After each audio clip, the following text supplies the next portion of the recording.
you creeped forward in that suit of armor.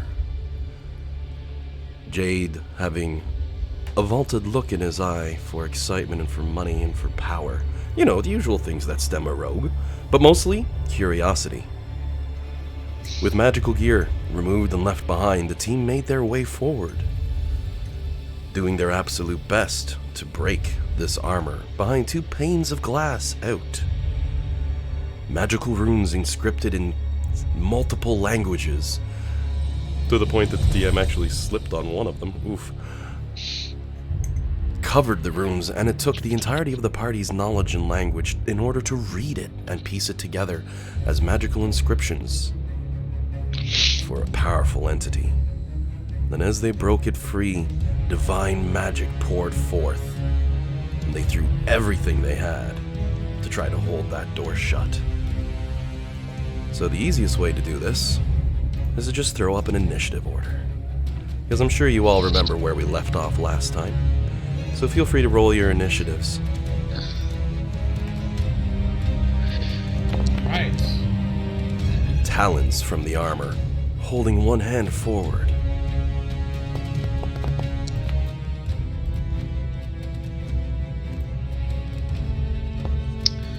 Oh, I rolled initiative outside the foundry, so it's not added it to the turn tracker. No worries. What's your initiative that you got outside? A resounding 4. 4. Update combatant. There you go.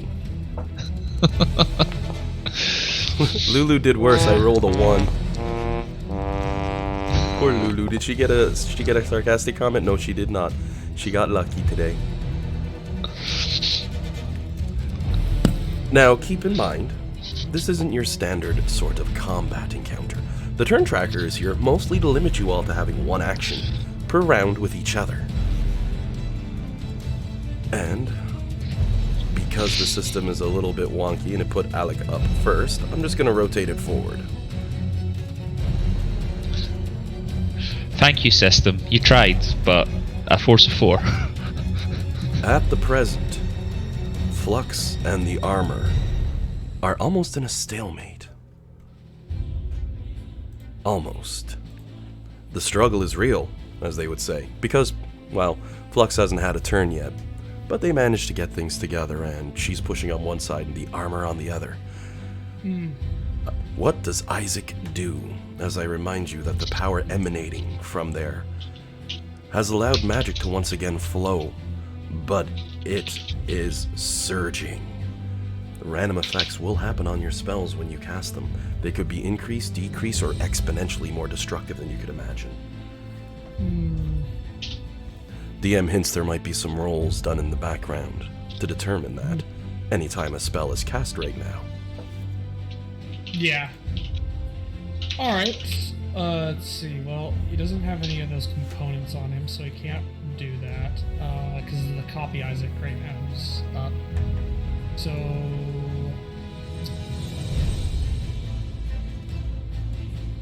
can't do any of those. Sorry. Didn't expect to go this quickly. Which I should. I have a high initiative.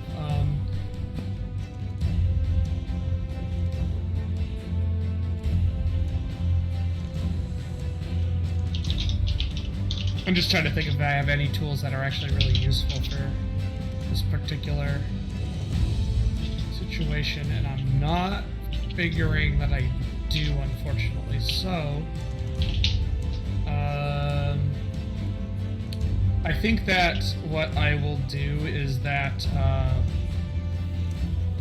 position myself kind of so I have. Can I see? Like, because I don't see I don't see like the actual thing in here. I just see an empty room, right? That's where the light's emanating from up here. Okay. I purposely left it off to stretch the theater of the mind. Oh, okay, cool. So I just if I can figure kind of like where. Okay, so maybe there. Basically, I'm gonna stand and then Copy Isaac's gonna position in a way that if the thing gets out, he's going to ready in action to firebolt it if it gets out, just because he's I don't think I have a better tool to use with Copy Isaac at the moment, so That'll be his turn. So. Alrighty, Jade. Since they're in a stalemate, what do? I lock it. Alrighty. Give That's a me a good sleight of hand attempt as you attempt to reset the lock back to its initial position. Or, Thieves' Tool attempt. You have too many sneaky skills. Sometimes I mix them up. Give me that dexterity, proficiency, expertise check of yours, please. Yeah, okay. I am not wearing my Oh, right. the gloves, so it's only at a plus 18, so I'll be rolling stealth instead. Only a plus Sorry. 18. It's good right now. Man, you laugh, but you have no idea how high he needs to roll. Oh yeah. I'm sorry, it's not my situation, it's just... In any other it's only a situation, plus 18. only a plus 18. There's not a lock he can't pick, basically, in the realms, unless he basically falls on his face and then he just tries again. Even if I fall on my face, the lowest I can roll is a 28. But then you got a plus 18 with a minimum of 10, so yeah, 28. Oof. 18 plus 10. And because artifacts are working now, Yep. okay, then I get to roll at advantage because I have the infiltrator's key. Awesome.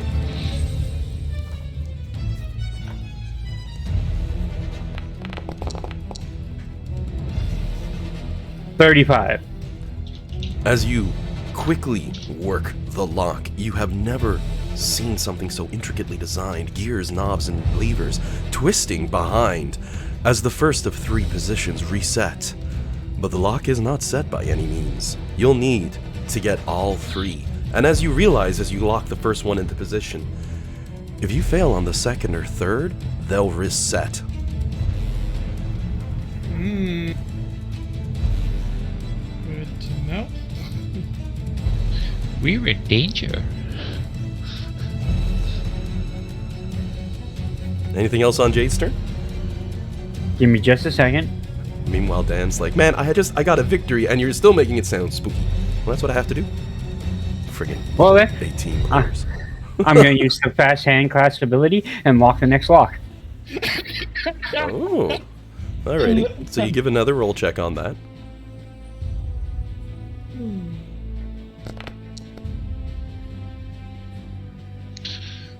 $32.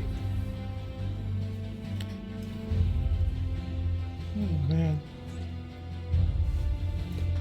Sorry, my phone just made a big old thing on for a second there. You got a 32?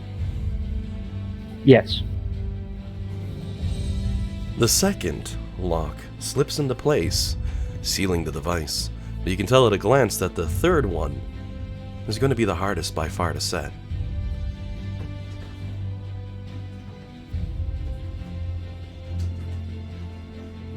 And that's everything for me. Alrighty.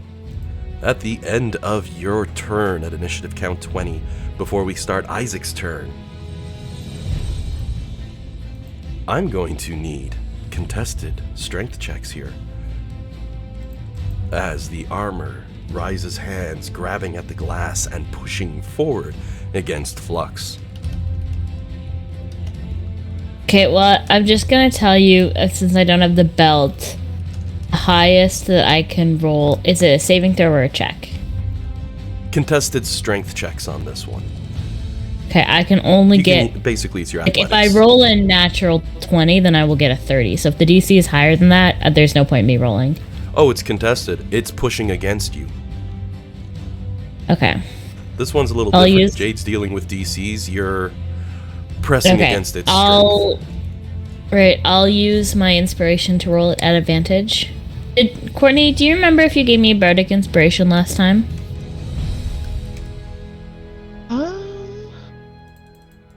Let me see. I probably would have. I have 2 gone, and you're usually my go-to because usually you and Jade are my go-to because you do the wacky whacks. What do you think? I genuinely don't know. Sorry, what was this? We're trying to figure out if I had a bardic inspiration or not.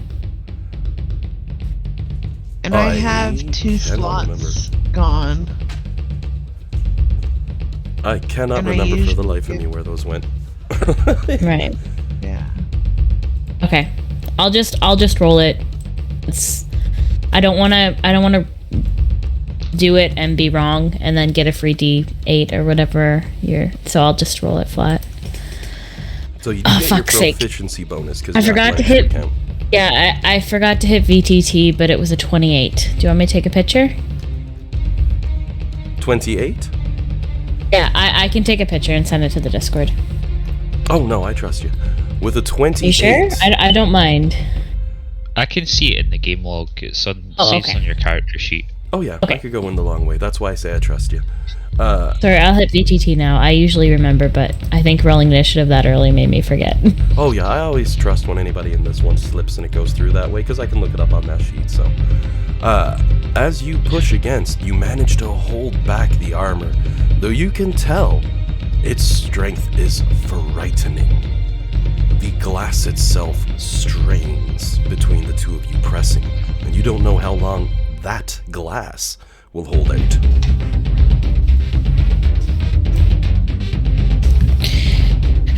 Okay, I don't think there's really anything else I can do. I'll check my maneuvers just in case there's... If you have a reaction, Oh. you might be able to pop, but I mean... Yeah, I didn't take the attack action, did I? it's not your turn. Not your turn presently. That was its turn. Oh. Initiative count 20. Oh, right. Sorry, I lost track. I apologize. No worries. Kieran, you're up with Isaac. All right. So, now the question is, if I'm gonna help somebody out, do I help Flux, who's keeping the thing at bay, or do I help Jade to try and see if we can get that last one locked? Actually, you know what? Both. Both sounds good. I'll just use this as a. So I'm gonna cast using a 3rd level spell slot. I'm gonna cast Fortune's Favor.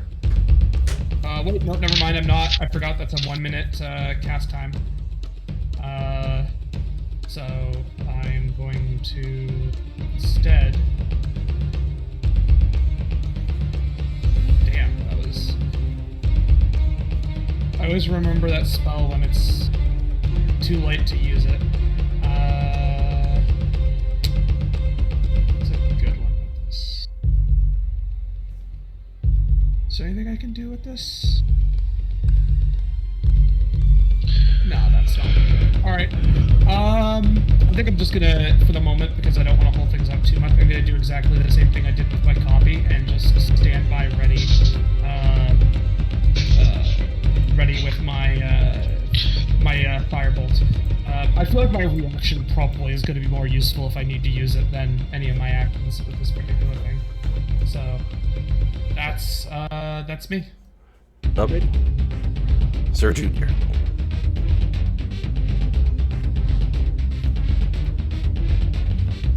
I mean, everything kind of got rolled up because everything gets rolled up. You can always skip turns for familiars and stuff like that.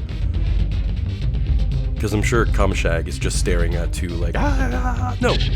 Oh, it might help if I wasn't muted, because I was like, yeah, I said he can't fly, so he can only move 5 feet, so he's doing nothing. And then you're like, yeah, you can always skip turn. I'm like, what? It's all good, man. Alright, so Patch has something planned, just so you don't skip them.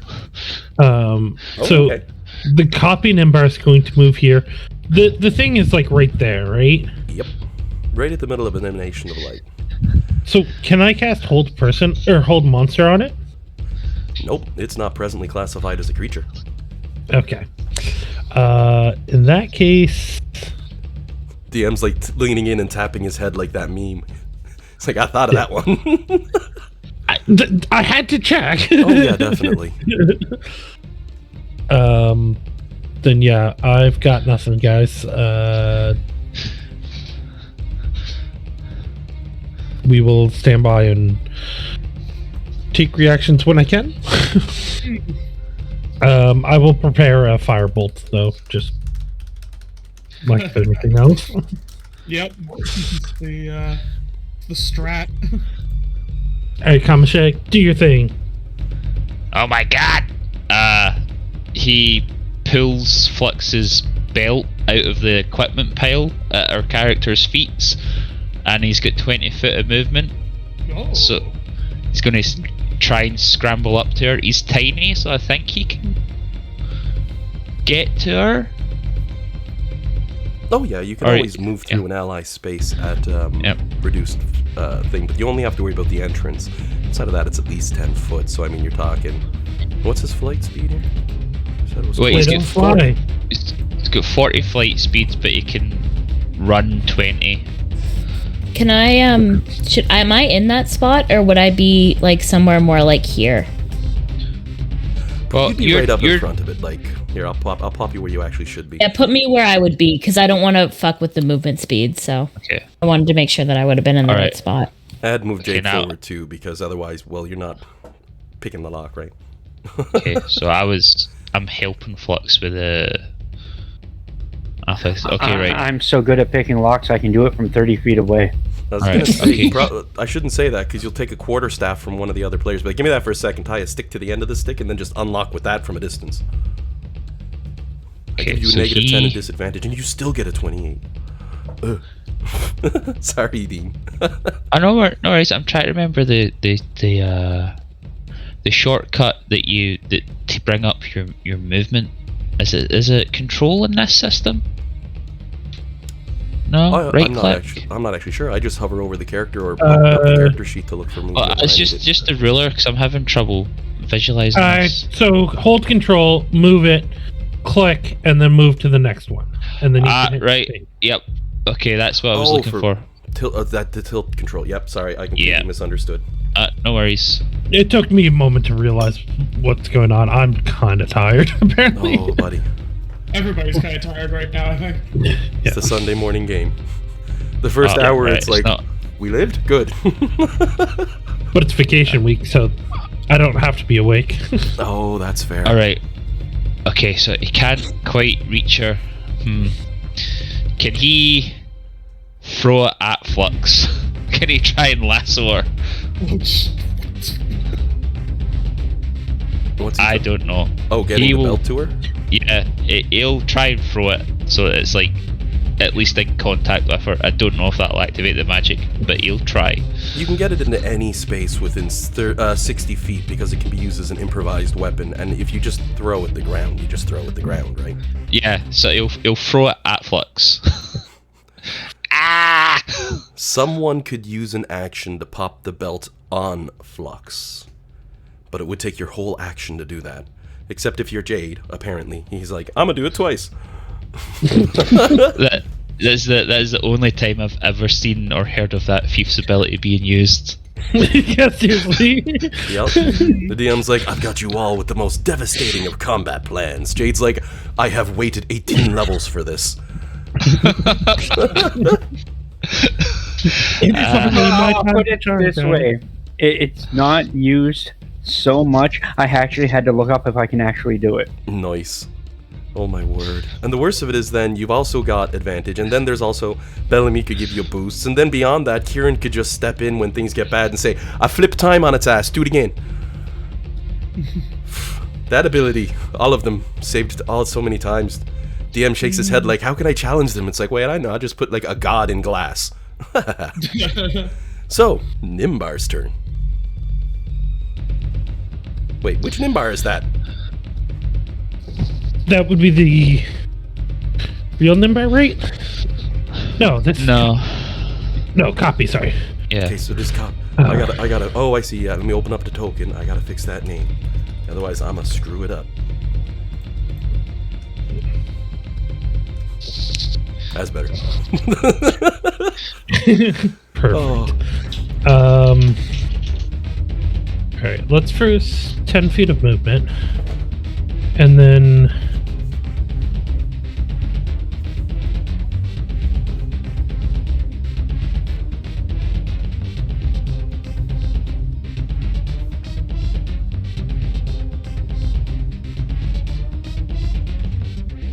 Can I use that to put the belt on Flux? was about to say, is it mage hand? And I look into the chat and it's like, it is Yeah. mage hand. Let me see here. Like, you can use your action to control the hand. Yeah. Problem is, it's one hand. How would you put a belt on with one hand? That's the logistic I'm trying to get around here. It gives it a very basic list of things it can do. Manipulate an object is one of them. I mean, rules is written. I think you can. But logically... Yeah, no, like I agree with you. I was kind of reading it. Like, manipulate object, like, thinking like adults. Do none of yous remember when you were a kid and would pretend to make a bandolier by putting a belt on over your shoulder? I mean, you could pop a belt off with it easily enough, but... Drape it, like, over her shoulder? Does that work? Does the belt technically have to be worn around the waist for it to work? Yes, it does. It needs to be equipped, which means it just needs to be latched in place. But I'm wondering, it's all the things people do with it is usually a one-handed thing. I'm trying to figure it out because it's a small hand. You can float the belt up, put it in place. Second, it wraps around to the front. Belt drops. I don't know. Well, even if you have a very skilled hand, it probably would take you more than 6 seconds to put a belt on with one hand. You know what? I think the best thing if you think about the rule of initiative, like 6 seconds is like it takes like 6 seconds to put on a regular belt with 2 hands.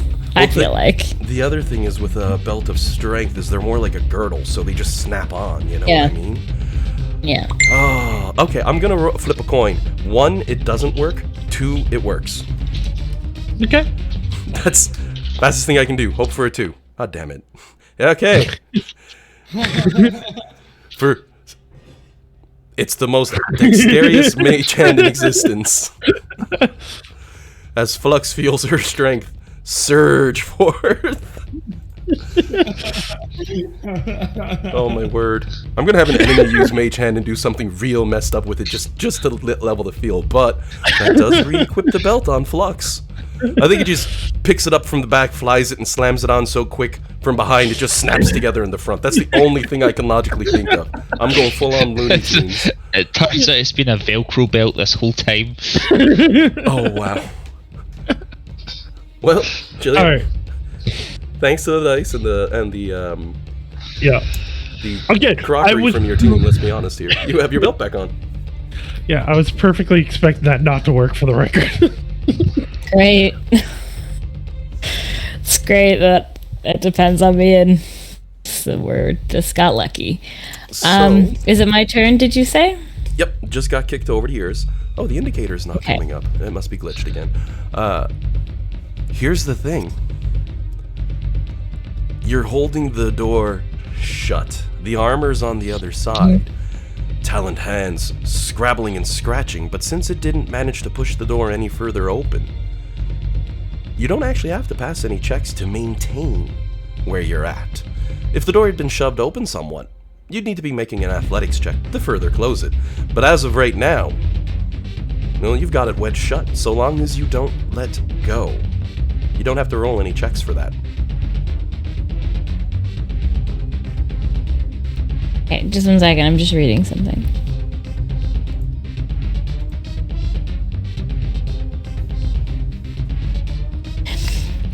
How would you roll with Commander Strike? It's specific to attacks, so I probably couldn't like get Jade to burn his reaction to try another lock, could I? No, it would have to be for an attack roll for Commander Strike. Right. Because you basically yelled them that there's an opening. It's how I say a fighter raises their DPS beyond everybody else. They tell the rogue to take a sneak attack extra. I'm just seeing if there's anything else I can do. I don't think there's really much else I could do besides continue holding the door. Because I don't have any of my, I don't have my bag or anything, so I'll just make sure the belt is on securely on my turn. Flux like pat and that'll be my turn. This is good. Yeah. This is in place. Adjust. Pull my shirt right. Get this onto the armor correctly. There we go. Looking up and the armor's like smacking. You're like, I'll get back to you. Don't worry.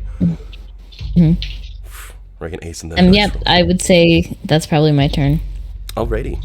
Bellamy is up. Courtney. Okay.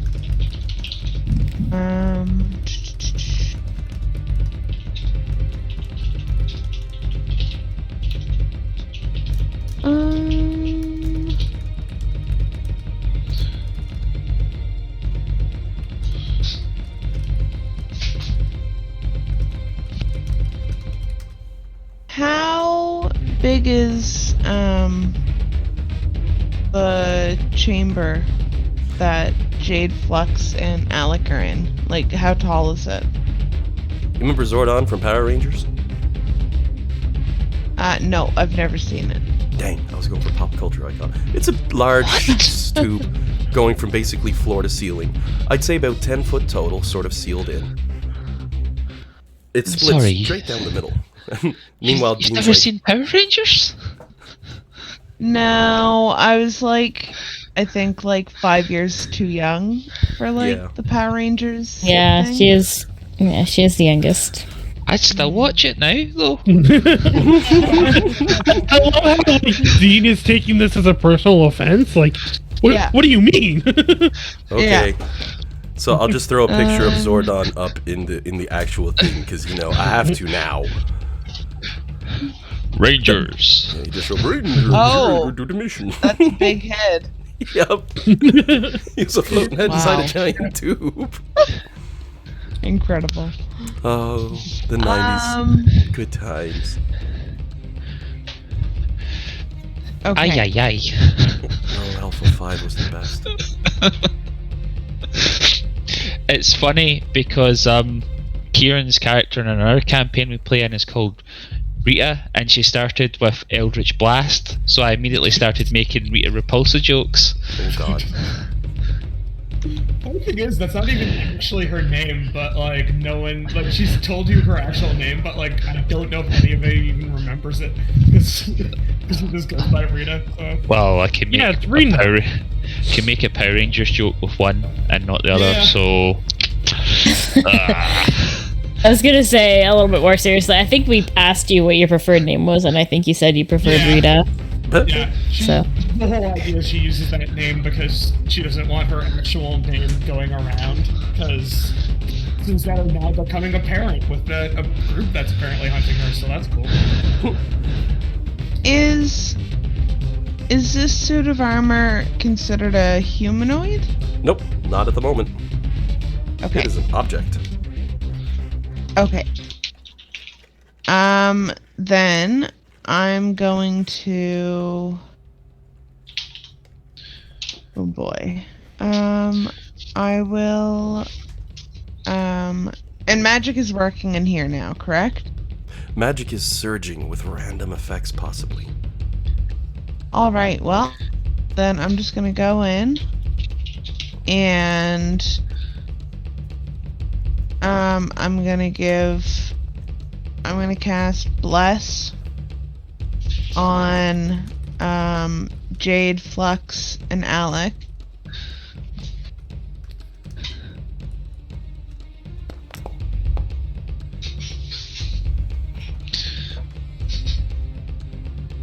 That popped Alrighty. up. Yeah, it did. Okay.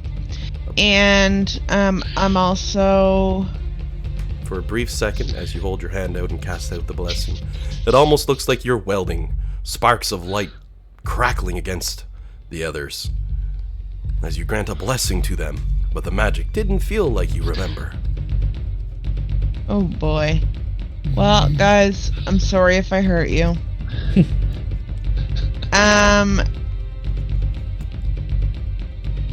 And I'll give a bardic inspiration to So maybe now that I have the belt on, I would say if that, because I think that's what you're gonna ask, right? Well, yeah, I was gonna say you have the belt and you're trying to fight the armor, and Jade is trying to. He has a really high DC waiting for him, so I would say maybe Jade. Also, Yeah, Alex okay. probably just gonna give Flux advantage because he's nowhere near as strong, but he's trained in athletics, so I think he technically can help. tight tonight. Okay, I'll give Bardic Inspiration to Jade. And that was 1, 2, 3, 4, 5. I'll just move back a square. And that's my turn. Alrighty. Now it's Alex's turn. Pretty much what I just said. I'll use my action to aid Flux. I don't know what that looks like, but I don't know. Like a spotter at a gym. Pretty much just turn It's around. like bracing my elbow for me. Like flipping around back to back against her, throwing your feet in, and just trying to make yourself an anchor. Yeah. She gives one push, you almost fall over. It's like, holy, how much strength. I'm helping. Yeah, it's like when you're helping your dad with a building project, and he's like, just hold the wall up, son. That's what I did. It. Just hold the shed wall up. Thanks. I just think of that one reboot episode where Enzo wished to be smarter than everyone else. So it's just like Bob stupidly running through with, I am helping through the game. I loved it. Enzo the Smart, that was the best. Oh. Dean, we have the gauntlets of ogre strength. You should take them. You have them? I think we've got them. Yeah, we've still got them, but I kind of fill up in attunement slots just now. Oh, right. Okay. I forgot that was the issue. I get this game mixed up with the Tuesday game a lot.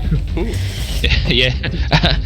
Alex Dad's still sporting a pair of ogre gauntlets. Get that dad strength. Gotta get that dad strength. Sorry, I just wanted to ask that really quickly. But yep, that's my turn. Action to help Flux, and no bonus actions. Nothing's really applicable. Pardon me. Lulu's turn. She's gonna peek in, give a trumpet, and say, "Oh, you can do it." Isaac's turn. Okay. Already back to me again? Yep. Or I guess back to copy Isaac. Same thing as last time. I'm gonna just ready my action to be able to cast a firebolt as a reaction if it gets out. I'm mostly kind of just keeping an eye on the situation, waiting to see if I have to intervene with the reaction. So that'll be my turn. Alrighty. Jade. I am going to bonus action try and lock the third lock. Alright. Make the attempt.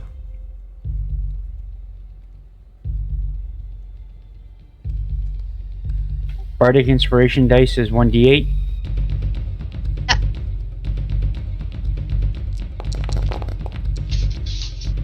Ooh, 41. And with a 41, you lock the latch back in place. And over the next few moments, you see the lettering suddenly glowing, changing colors from one to another as they seal back away. As the armor's hand begins to fall limp and slip down, give me a dex save. All of us or just Jade? All three of you. Okay, I thought you might say that. Is Bless, did it take effect? Oh, you do have Bless. That one is on for sure. Oh, gonna need it. I'll take my Bless as well.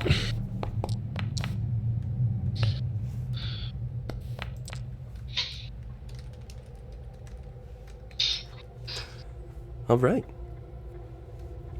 As the doors seal on that suit of armor, it brings its hand back and throws it through the air once before it falls limp, and as it does, the three of you standing in front are thrown backwards by a force you can't fully feel or comprehend, slamming into the back wall. And let me just take a look here. I think, what did Alec get overall? He got a 16? 16, yeah. Alright, you take the full brunt, but the other two do take half damage. 17 points of bludgeoning damage as you're thrown through the air. Anyone with spell slots would realize after a moment or two The attack was telekinetic in nature. Hmm. However, as you all regain any senses that you may be needing, and I should mention for Jade, are you given a roll for that reaction to half that? Oh, it's there is no roll. It's just I can choose to have it. Oh, fair enough. Right. But it has to be an attack I can see. Oh, What? that's the ticket. Yeah, no, you didn't see this one. Well, I mean, you kind of did, but not really. What was it? The force hit that caused the damage, or us hitting the wall that caused the damage? You hitting the wall, so you see the wall coming. Yeah, I'm not gonna bother.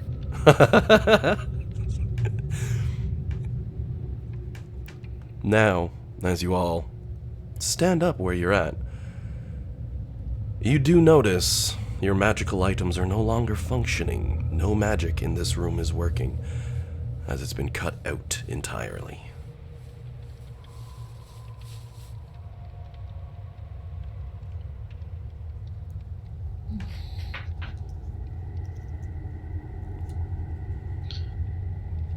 Does my imp disappear? Yep. Why isn't that clock resuming? Did I forget to end battle? I did. There we go.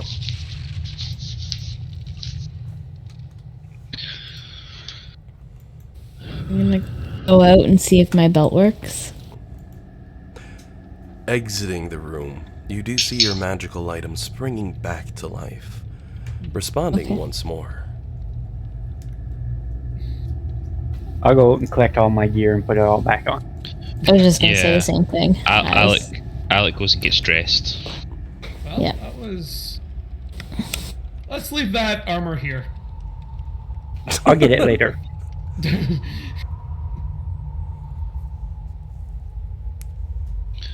I mean, if they need this kind of sealing power to make it so that they can keep it here, that's got to be powerful armor. I want to know.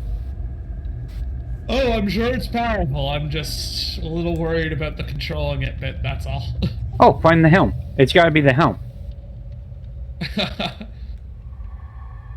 Not a or bad it'll idea. become even more scary once we give it its helmet back. What do we do?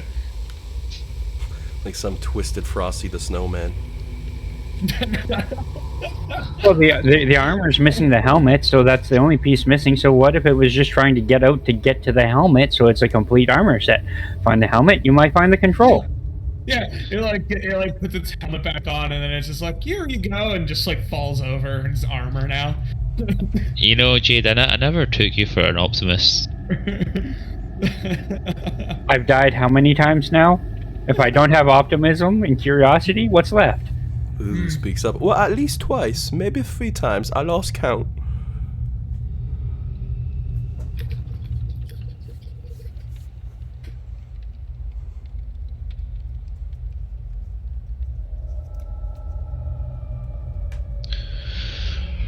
Now, I will say, Kumshag, unfortunately, is being suppressed in essentially an anti-magic field, so you'd have to resummon him to get him back. Yeah, I'll need to hold off on that till just before we take a short rest. It will burn up a wild shape slot. So I'll just he'll be, I guess, in a horrible subliminal state of non-existence. You know what? That might be more peaceful than here. He's probably chilling. Yeah.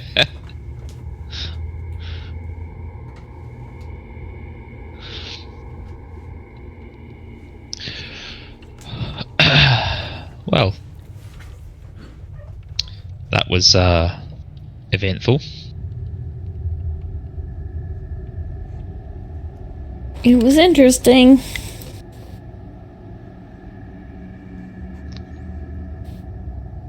Lulu blinks a few times at you as you're all saying that, and she's like, "And you said Jade's optimistic. Oh my word, that sucked. I almost pooped myself. Not fun." I mean, let's just say it's a good job I was wearing a kilt, Lily. Lulu snorts.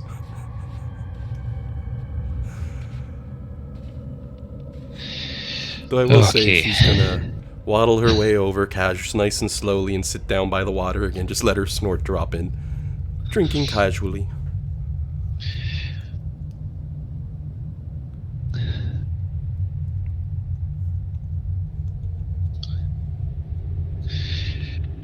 All right. So,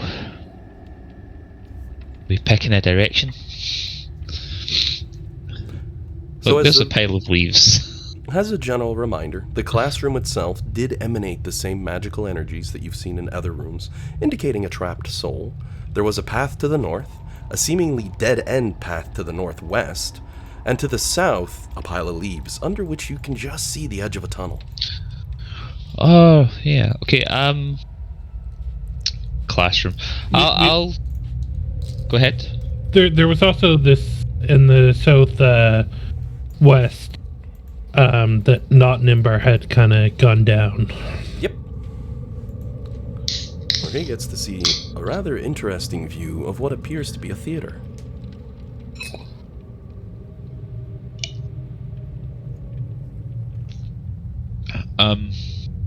I'll try casting pass without a trace in the classroom to see if it activates anything.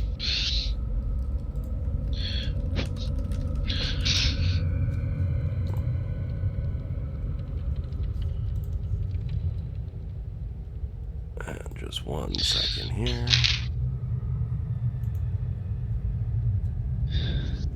Oh, I did also mention last week, you've gotten to the point that you can do an Arcana check to try and see what minimum levels would be required. Do the already few passes. Did you still want to drop that spell?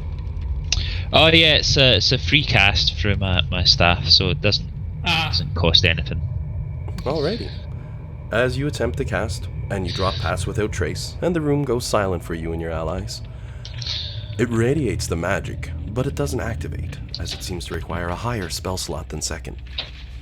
Can I make a Arcana check to figure out what level it is? Oh, definitely. Because, I mean, Alright. usually if one of the wizards rolls it, it's like Jade picking a lock. Oh man, I didn't... What? Gee. Oh, Nimbar. Wait, was that Nimbar or was that you, Kieran? That was him. That was Nimbar, sorry. Okay, good. Nimbar scanning the area like, I don't know, I'm having a hard time reading it this time. Meanwhile, Isaac would have the quick response, well, it's just 3rd level, don't worry, bud. A spell of 3rd level would unlock this room. Alright, 3rd level spell then. If we want to spare a 3rd level spell of some form. Did anyone get any 3rd level spells through any of their staffs? Yeah, I think that I do. I'm sure I've got one. I have 1 3rd level spell I can cast. I was gonna say I could cast I have a- Fireball, but no, actually that's 7th level. It gets upgraded. I have a 3rd level fly that I can cast out of my harp or my violin. That'd do it. Let me check Okay. my staff. I can- I'll see. My staff is a lot more situational, so I'll I check can first. also- I was just cleaning a dust filter there. I can also do a 3rd level Dispel Magic, which... so for casts, like, I've got 45 charges on my staff, and I'll take 3, so... Yeah, I feel like you probably. I mean, you have the most, probably, right? Yeah. Okay. Staff Yeah, of- let's the go Staff with of the that. Magi is pretty good for having quite a lot of gas, so... So are we fine with me doing Dispel, or do you want to do a different... The spell's fine. Alright, Because like the magic, it just gets absorbed, right? The effect doesn't take place. yeah. No, that's what I meant though, like, if we want to use those 3 charges, because it's not, like, it's no skin off my back to throw 3 charges down, right? So, Yeah, let's go for it. Let's do it. alright. I'll throw 3 charges down and channel that into, like, not actually casting the spell, but into the effect of the room, so. Yep. As you start to cast your spell, it does latch on with the room, and you are able to push your magical power in. so that you can see what memories this place once held before. And as you do, you're probably not overly surprised as you see people appearing around you. Students sitting at their desks, writing diligently in their books. While at the front of class, an educator teaches away. You quickly notice the view is from their eyes as they look towards the class, tapping on their blackboard, which has now managed to appear in such a way that it directly cuts Flux in half.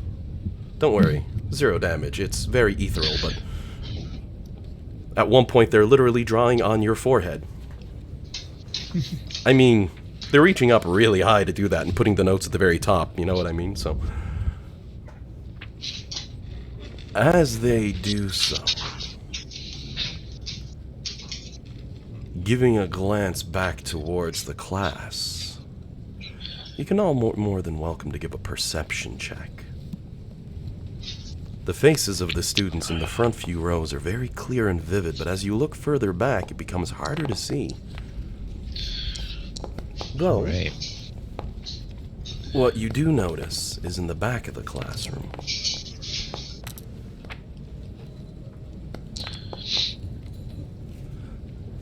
And I'm just waiting on the perception checks to fly up. In the back of the classroom, you see that same student from earlier that you saw in the northern room. Ooh, I just got a coffee delivery. Thank you. The best kind. You see the student with the 2 swords from the north area leans to the side and gives a smack to the head of another kid who was asleep at the desk. At this point, they're maybe 15, 16 years old. They jump up, the 2 sword wielders saying to them, "Hey, you need to pay attention. I'm giving you sword lessons, so you give me magic lessons," is the general correspondence between the two. Though they're sitting in the back left corner of the class, there's a slight laugh between them. Those of you who roll 20 or higher on your perception checks, however, might notice something particular about the student in the front right. That same wizard from earlier, writing furiously in that same tattered magical notebook.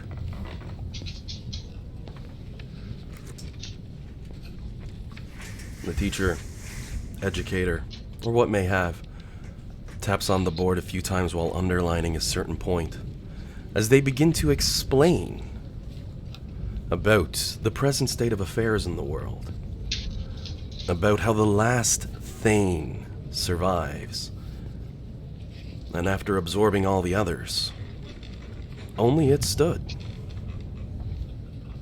It even cast off its armor, which they have sealed away, diligently warning the students not to go near, due to its odd fluctuating magical capacity in connection to the true beast behind all of this. However, at this time, the instructor steps towards the side as they point towards the door, indicating to the students, in order to help better train them so that they might yet fight against the final Thane. Because that's the sole reason for any of them to be here. They're training them for that battle. Walking in through a doorway that once stood where Bellamy is, you see the blue-figured form of none other than Mordenkainen himself approaching the front of the class.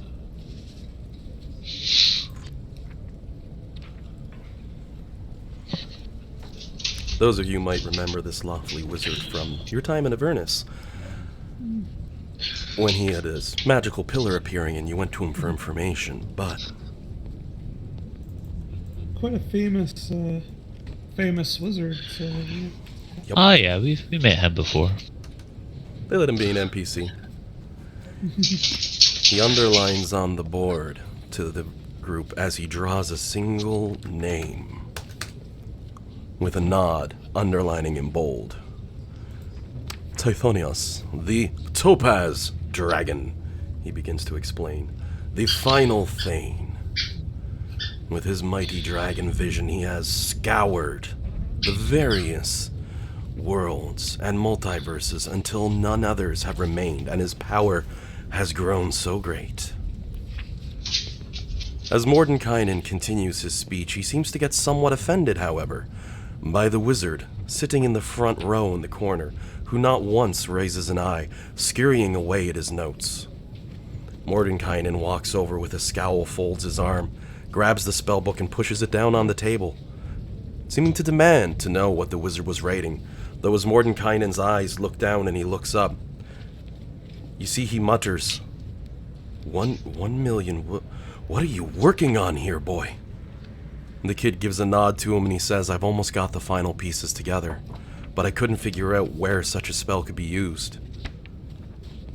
Mordenkainen shakes his head and begins to mention something about this spell's power only being able to use by a psionic mage, and even then the strength required to cast it, you'd need to be standing in the first world. Unfortunately, the memory turns a bit phasey after that point, and it fades and soon repeats as you hear from the back of the class. Smack. Hey, pay attention. I'm teaching you how to wield swords, so I need you to pay attention here and learn this magic so I don't screw it up.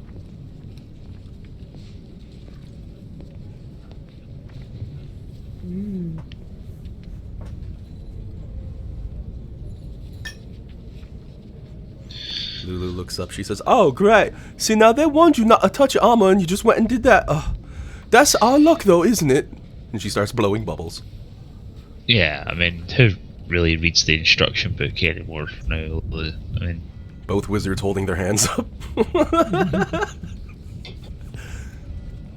I just shy away and I'll shy away in this corner. I build stuff at work without instructions. I did say both wizards holding their hands up. I left it just enough. But yes, that was definitely a dig at Jade, I'm pretty sure, with the non-instruction book thing. You don't need no manual. Toss it out the window. No, I'm being quite serious at this point. All the stuff I build at work, I don't look at the direction manuals. I'm like, oh yeah, this goes here. This is how this goes together. This is this. Well, that's years of experience of that right there. At least you don't work at IKEA. They'd be like, here. You'd be like, here's your bedspread, and they'd be looking at you like, it was supposed to be cabinets. How did you? Why do I have 30 extra pieces? I don't need those. So as of now, the classroom is in this continual loop.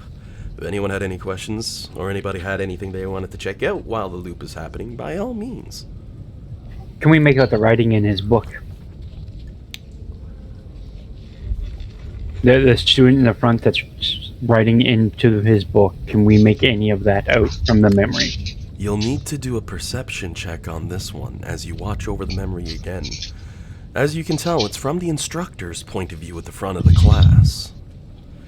And they're not looking at the inside of the book, they're looking at the back, but by all means, that's a perception check from anyone waiting to watch. Can I do that but cast guidance on myself? Well, I mean, I don't think I really need to anymore. But yes, you can.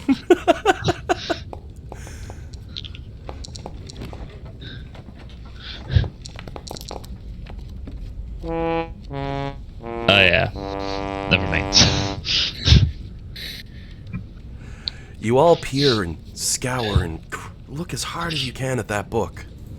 However, for one brief instant, as Mordenkainen slams it down on the table, Jade sees it. At least he sees the very title of the spell Mordenkainen was referencing.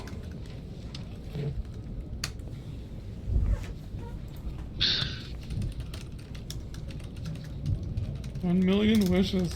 That's the first rule a genie will tell you you're not allowed to take, to wish for more wishes.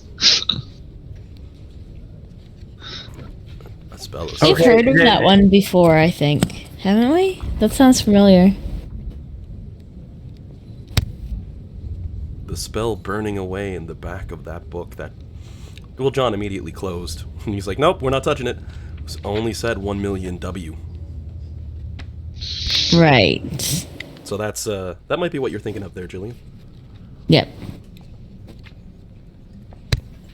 This is an awesome plot device, but as curiosity goes, I hate this so much. You're welcome.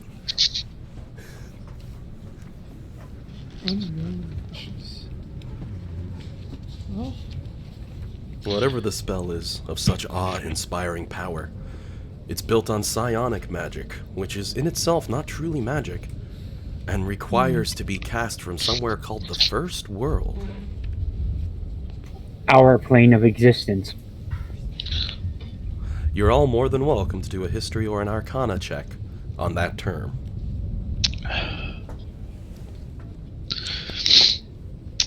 Oof.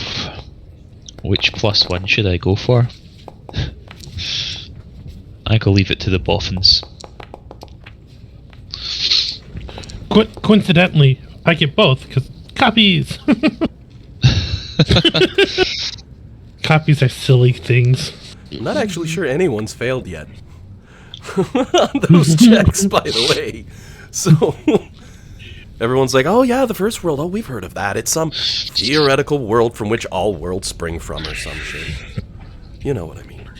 More myth, legend than anything else. The multiverse, as it's presently believed, sprung from the First World, a world that all of them come from. Similar in effect to how you've been warned that you're the prime timeline, and all timelines offshoot from this one. The First World would be the world where all worlds came from.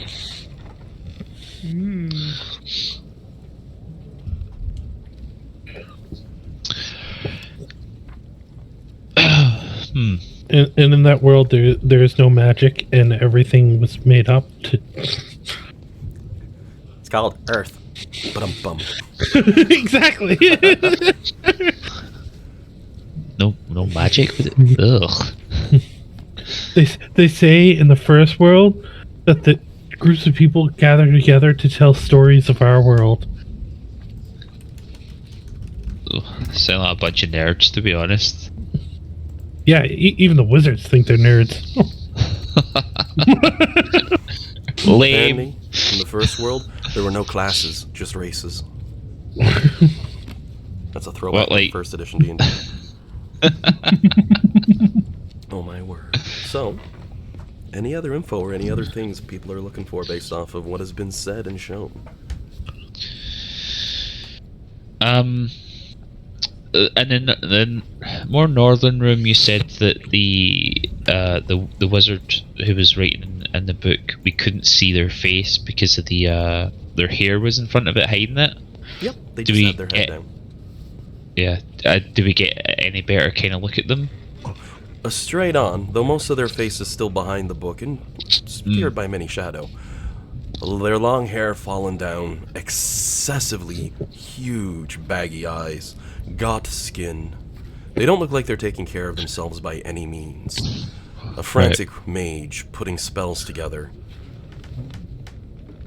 To be at such a young age, though, and to be able to craft magic that makes Mordenkainen pause. However, for those of you following along, there is one very important thing about that book and its creator. One fact you were given. You're staring at the Godslayer.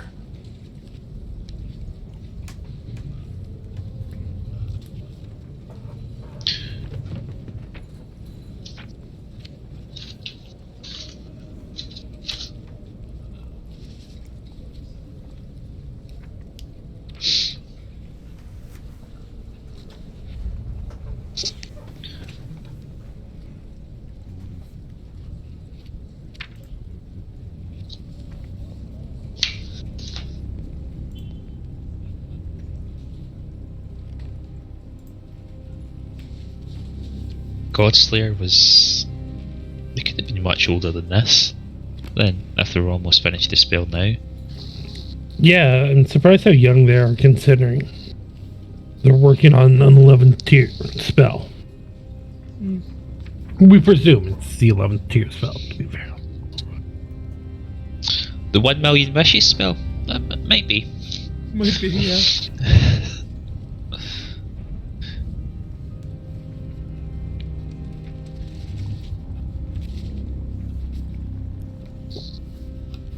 Can we make any sense of anything written on the blackboards?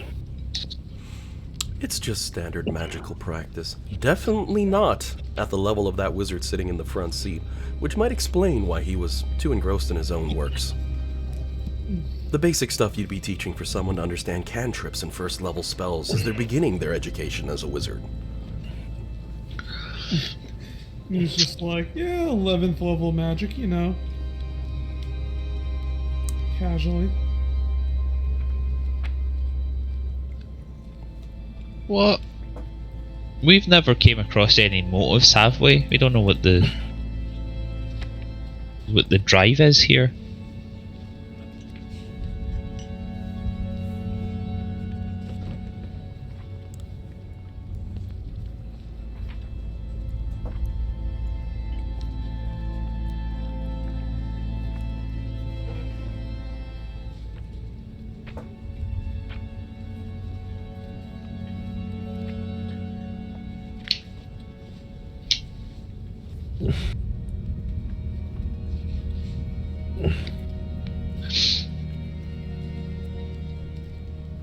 Right, so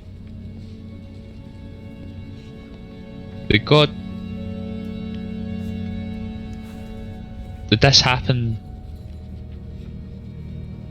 This must have happened before, like, what, like the apocalypse blades were made, and then they were sent here to stop this, but it didn't work.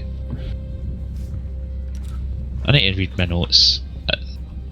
No, the Apocalypse Blades were created and they went to Blackrock. This is a school of magic which we have not determined as to what it is yet. The moment Jade says Apocalypse Blade, you can actually see Lulu put her legs over her ears going la la la la la la la la. But sorry, Dan. Yeah, no. But one fact we can figure out, because of the spell book that we found that belongs to this kid, is we believe it's from the before the spell plague. Oh, it has to be before the spell plague. Remember these magics fondly. Oh, those were the days. Yeah. It was a terrible time at times. Even in your time, magic couldn't go past 10th level. Mordenkainen is exceptionally old and comes from strange worlds where magic has happened in strange ways. But 11th level magic, that stuff's ancient. The first time Nisha, Goddess of Magic, died, it was dropped. Then the second time she died, we lost 10th level. So, you know, now we're at our third life, and that's where we got 9th at max. And it's really Next will be 8. I don't recommend reading up on it. It's really convoluted, and it hurts the brain. Yeah, a lot of it comes down to, like, we're gonna change editions, and we're gonna change the rules of, like, how, like, certain things work. So how do we excuse that in lore, right? And they go, oh, well, like, you know, the spell plague happened, or, like, this happened, or, you know what I mean? Like, it's always, when you look at it, like, the big things like that always correspond with, like, new edition drops where, like, they had to just change the rules suddenly. Oh, yeah. Most of 3.5 took place 100 years ago, so... Good times. 4th edition. I think 4th edition had the big skip, right? Like... What are you talking about? It went 3.5 and then 5. I've never heard of anything in between. Oops. The gods done did nuke to that one. It's gone. I will say, like, a lot of 5th edition is just 4th edition with prettier makeup. Like, there are a lot of 4th edition ideas, like, the good ideas that, like, came over to 5th edition, so... A lot for the mini combat, but not much for the character generation. Everybody had powers in 4th edition, everybody was exactly the same, and everybody had the exact same power set daily, whatever the hell, bullcrap. They really botched the pooch on that one, so I mean... Oof. Yeah, it was... There were good ideas behind some of it, but the implementation was very not what people wanted. If so, my hot take though is I think that if 5th edition came out after 3.5, a lot of like the 3.5 players would have reacted negatively. Maybe not quite as negatively, but they would have reacted negatively to 5th edition as well. I just want to point out a lot of 3.5 players still do not enjoy 5th edition.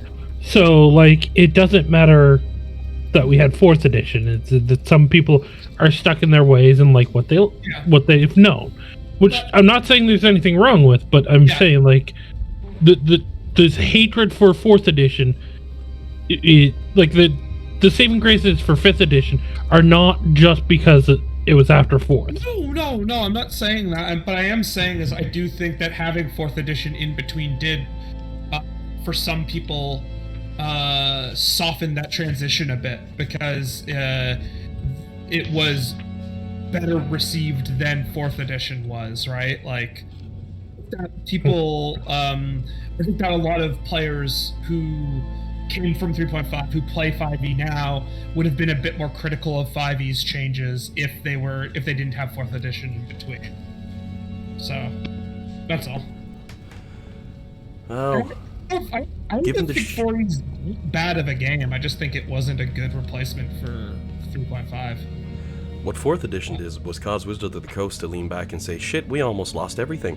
What are we going to do now? And then they reached out to the fan base, and the fan base is like, why don't we just playtest everything? And that was a fun couple of years of playtesting. The playtest definitely helped quite a lot with their approach to stuff. All the awesome, but I mean, we're getting way off topic at this point. So what's everyone thinking about the classroom? Well, did we want to try to... Now that we have information, there's some way we can release from this place, isn't there? That's been the pattern so far? Mm-hmm. Yeah, we've cast the spell magic each time. Yeah. So do we want to repeat that process? Yeah, probably should let them go. Okay. Well... So it's just a spell magic to do it, right? Okay. Do we want me to I can just cast another dispel from my staff and just use it as an actual dispel this time? Sure. Alright, I'll do that. So I'll throw a dispel magic. Oh, that didn't paste into the VTT, but I just cast it off of my staff, so. Alrighty. And it is a 3rd level spell holding this one together. So you cast Detect Magic and it disables the spell. Cool. The lights in the room slowly fade away as the memories here disappear. Wow, that's a very powerful Detect Magic that it detected it so well it disappeared. Detect Magic. You made a little slip up. I had to make a joke. Yeah, that's why I don't cast spells. I mean, my enemies do, and when they do, it's never a good thing because, you know, bad guys. Oh man, you want to mess with a group of players? Give them an enemy spellcaster who uses their spells intelligently. Oh no.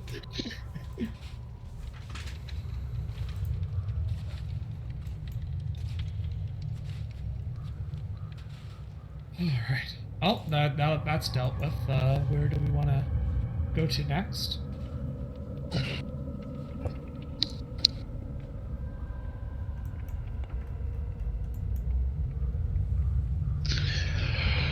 Down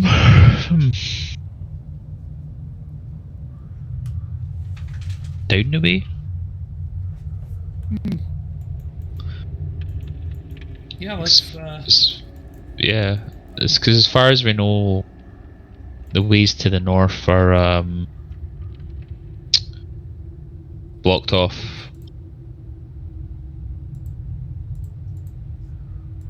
Yeah, you're right. So I guess so. Sorry, what way did we want to go? Down. Through the leaves? Alright. Well, I don't. What's the deal with the leaf pile? We've not looked at the leaf pile yet, have we? Pile We of have not. leaves. As you approach, you notice they're all frozen. Quite frozen. Frozen stiff. Can I jump in them? There is a tunnel underneath. It's I was gonna say, is that how we find out they're frozen solid? Because Bellamy bounces off them. Oh my. Crunch like hitting concrete. Yeah, I'm gonna jump right in the middle of them. Alrighty, give me a dex save as you do. The leaves themselves, each one, frozen, solid, and stiff, like striking 1,000 small pieces of shards of ice. It stings, but the dex save was when you went straight down into the tunnel, which slid you along quite quickly, depositing you in a rather gruesome-looking location. You can see the remnants I of throw my foundations. hands up. And I go, wee! Lulu's looking after like, oh great, now I want to try that too, that looks kind of fun. Of course, Well, I mean, Hey guys, there's dead bodies down here. Did did we know about the tunnel before that happened, or? yep, you knew that you could see just the remnants of a tunnel, so Bellamy said, screw it, jump, wee. Okay. And I'll say, of course, Can this I- room as well radiates the same magical energy. Can I anchor a rope to the wall and follow her? Oh yeah. Okay, Now, I'll do that if and you take then. your time and move a difficult terrain, you don't need the anchor on the wall to get up and down the tunnel. You can certainly still set one in case you're worried that I've trapped it. Don't get me wrong. What do you guys think? And Flux will kind of turn to the team. Safe bet is a good bet. Yeah. Sure. Okay, I'll anchor a rope regardless. Alrighty. The pile of leaves, Good however, then. still stays quite solid on top of the hole. So, as you jump through, give me a dex save. Okay.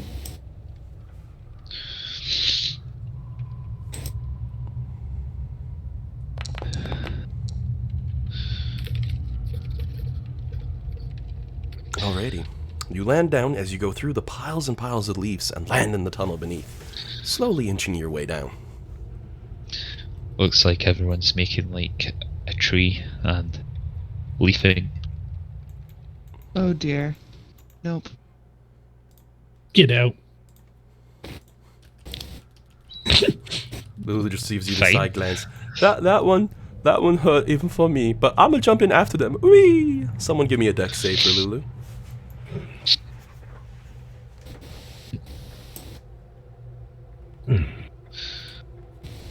Can I say I would have taken Lulu with me? Oh no. Oh, Lulu. Poor Lulu. Oh, Lulu. Oh, As Lulu moves, you I'm suddenly... not rolling for her anymore. Oh, well, thank you, John. As Lulu makes her move into the leaves and bushes, you go, yeah, I'm gonna... Oh no! A sudden shriek lying out as you see the pile of leaves suddenly explode. Though you can certainly see a tunnel past, they float and dangle and sparkle in midair as a large, silently moving mechanical hand hoists Lulu into the air as a gigantic machine rises up. Oh no. And that's exactly what Lulu says. Oh no! Why is it always me with the bad luck? Help! Lulu is grappled by it. Everyone feel free to roll for initiative. Oh boy. I was gonna suggest using a torch to clear away the leaves, but everyone went too quickly. Oh, I rolled really good for Lulu. I got a nat 20. Did I accidentally roll Kamasheg? I might have, because the thing rolled right as I was about to, like the initiative bar scrolled up when I was about to click. Yeah, I did don't you- think did you just so. Pop a 20? You He's- did just pop a 20. Very nice. He's not been rolled in yet because No, he I doesn't- rolled them. Really? I see a 22 beside your name. Oh crap. I thought I could have sworn I saw Kamasheg hop up there. I could be wrong though. I just... Well, There he's we got go. a 22 just now, but I mean, he doesn't. He's currently elsewhere. Yeah, I pulled him from the list. I may have accidentally clicked the button to roll everybody, so if I rolled you by accident, my apologies. I was trying to pull up I was looking at Flux's dex versus Isaac's dex, but Isaac has the higher dex, so I'm just going to update combatant because he's got a 15 versus the 14. I'm just going to... Yeah, I'm just resilient and dexterity saving the index, so that's why my saving throw is higher. Alrighty. As this large cogwork monstrosity rises up in front of you all.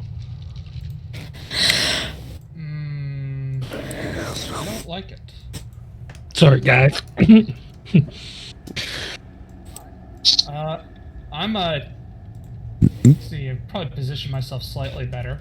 I'm gonna take aim at it. And I'm a cast. I'm just gonna make sure this, yep, 60 feet. I'm within 60 feet.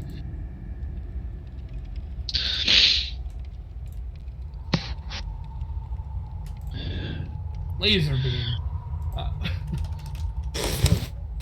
Disintegrate. So I'll need a dex save. I don't think that save is accurate though. I don't think that's taking into account my my new gear. Give me a second. Where the heck did my character sheet go? 'Cause I had it open on. Oh, I see. We can see that, Alan. Huh? Oh, the monster I just put in? Yeah. Yeah. We saw its roll. So It's sorry rolled? that. Oh, for Yeah, the we initiative? got Yeah, the an DC. 18. Yeah. Sorry, the DC is actually supposed to be a 24, not a 19. It just isn't reflecting my full DC in my Foundry. Oh no, the first roll I did was just its initiative. I just realized I forgot to kick it onto the map, so I had to quickly fix no, that. So I let just me give it a wanted to quick say dex that- save. Yeah, I was going to say the dex save is the DC is actually 24, not 19. It's showing 19 on Foundry. Alrighty, so you go ahead and roll your damage on that. All right.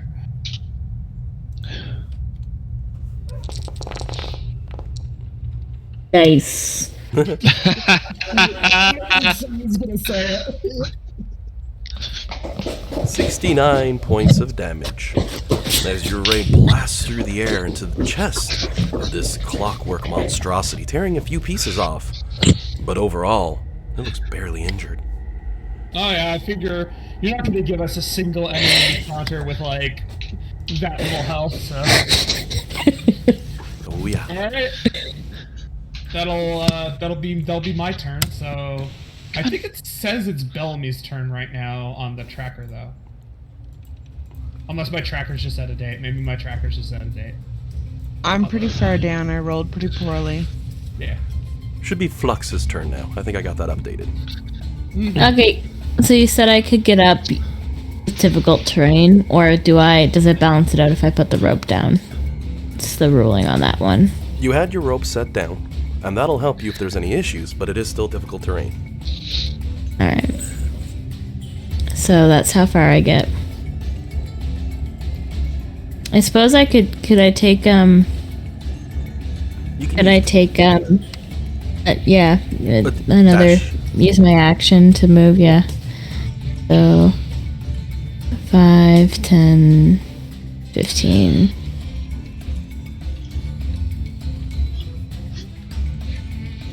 You know what?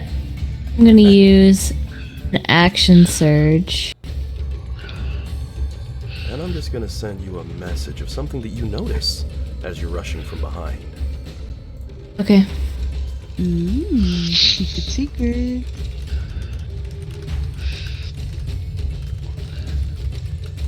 I prefer my Russians up front, that way you can keep an eye on them. Oh boy. Can I use my action surge to take another, 15 feet of movement? Oh yeah. Okay. Did you say yes I could? Sorry, I was reading the message at Oh, the same yeah, time that I definitely. asked that. Okay. Action surge, you can use another movement, which will 5. get you another 15 feet. 10, does that reflect of where I'm at? Yep. Alan, I just 15. posted enough topic pictures for you. Alright then, keep your secrets. I'll I'll throw my dancing greatsword. Alrighty. I should still have a bonus action. Oh, I don't know why. It's a plus. I don't know if that'll hit. I don't know why I rolled it like that. I'm sorry, guys. It's a plus 17 to hit, though that seems very high.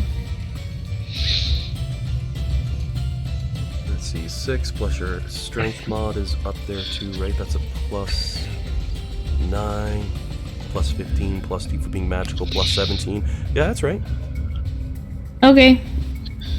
So, does a 26 hit?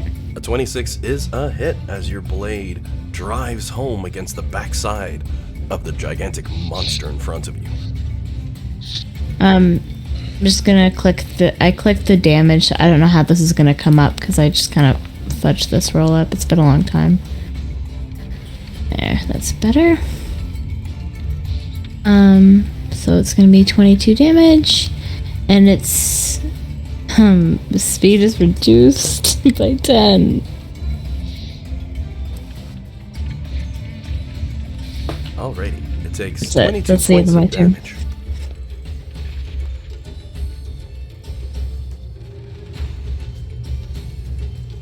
That's it. Alrighty. So at the end of your turn, then we switch over, and it's Lulu's turn. Lulu's struggling. She goes, "Oh no, tell this big ugly thing let me down. No, let me go." And she kicks it a few times and bites on it, and then she's going to try and make an escape check on that, which is either going to be strength or dexterity. Alternately, Lulu could Lulu, turn you in- could turn into a man. I think I was the same spot that you were at. Lulu blinks a few times. She goes, "Oh yeah, I totally can. I'm gonna do that too." And then Lulu stands up. She goes, "Lulu, digivolve into Mammoth Lulumon." Sorry, I had to do it once. I love it. She shifts over into her titanic winged mammoth form. I'm gonna pop it into combat order, but I have to just give it the same initiative as Lulu.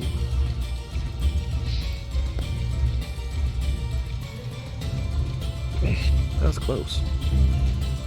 Where are you, Mammoth Lulu? You've gone missing on my screen now. We're under not Nimbar. Yeah, I know. Oh, there we go. In the middle of the Nimbars. I'm leaving both of them on there in case, you know, once the other one goes, just to make life easier on me. There we go. Unfortunately, it's an action for Lulu to turn into a mammoth. She flops down a little bit and looks up at this juggernaut of a war machine and says, "Oh, my world is huge! Look at this monstrous thing before us! We shall smash it, my friends! Yes! Ha ha ha!" And blasts out a trumpet that actually causes the floor to rumble. But that's it for her. Meanwhile, the large contraption twists, turns, red eyes suddenly lighting up as beams of energy flicker across the party before pulling back. Its head tilts down and it says, "Marius not found." And it brings up its arm and brings it down hard at Alec, the closest target to it in the front. We've heard that before. That's what Bellamy's fiddle rival said.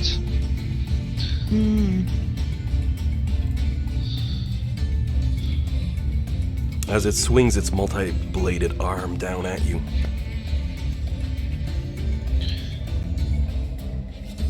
It barely reflects off your armor. As it brings its arm up again a second time and draws it down, it dances off your form once again. Give me a perception check as it does swing. Okie dokie.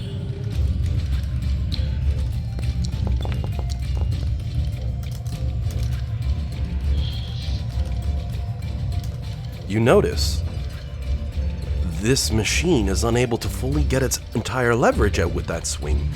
It's presently rolling at disadvantage. Huh. Is it stuck in the ice or something? You say that out loud.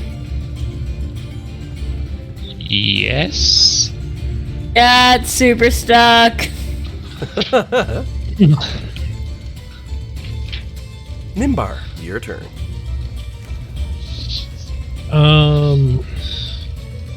It's actually copy Nimbar, not Nimbar, but Semantics. Not Close Nimbar? enough. So it's not Nimbar. yeah, But it's not Nimbar. But it's not Original Nimbar. Nimbar. Or not Nimbar? All right. Well, Nimbar thinks that the golem needs to hear some bells. Alrighty. So DC 20 wisdom save from it.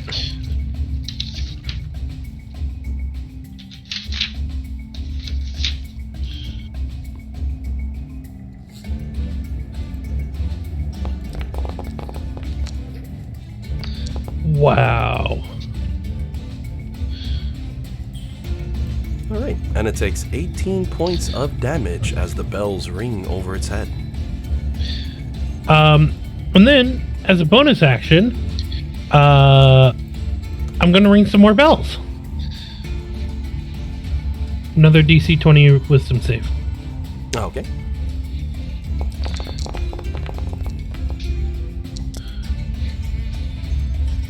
Ooh. Interesting.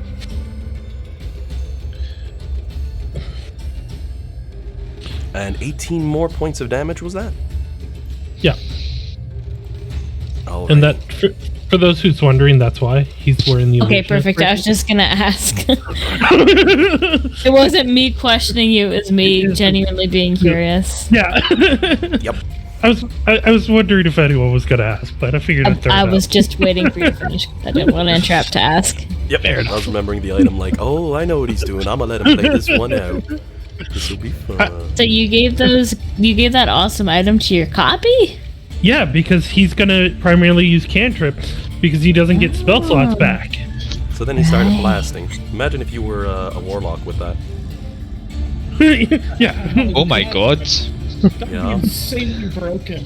Yeah. So then I started Kamehameha, but So I digress. so that'll make it not Nimbar's turn, who will just sit there and do nothing, which makes it Nimbar's turn. He's gonna tone the bells. And we're just gonna. Sorry, I couldn't help myself. I was like, he chimes the bells because they all do. Make an orchestra.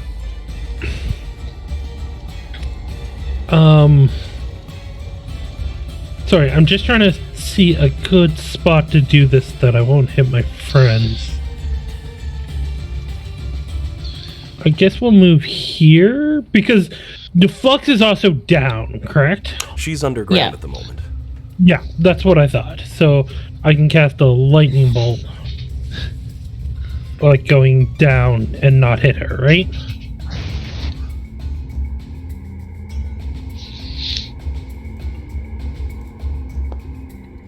Alrighty, so you go ahead and roll your damage on that.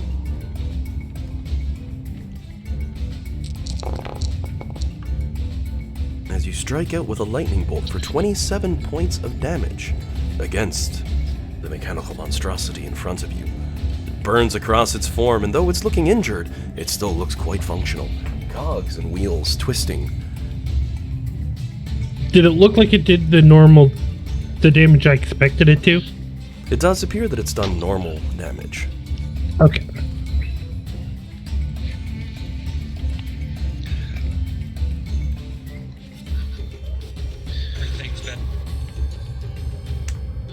Anything else for Nimbar's turn? No. Moved it to the. Alrighty, copy Isaac's up. What you doing, Kieran? All right. So Hobby Isaac is gonna go and he's gonna cast a spell, and he's going to cast. Where is it? Actually, hold on. This would probably be better if I just cast this. Using a third level spell slot, he's going to cast. Does he have a clear line? I just want to make sure I'm not going to hit anybody here.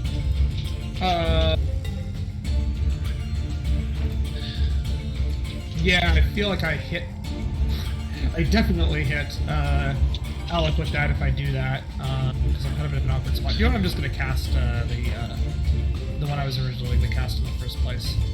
I'm going to cast a Chromatic Orb. I'm gonna choose lightning, and I'm gonna cast it at a 3rd level. So. Alrighty, so you go ahead and give it a blast. That is not a good roll, but still. Oh Jesus, man, that's high level play for you. Alrighty, a 21 is a hit as it strikes into the mechanical form of this stuck monster. 27 damage.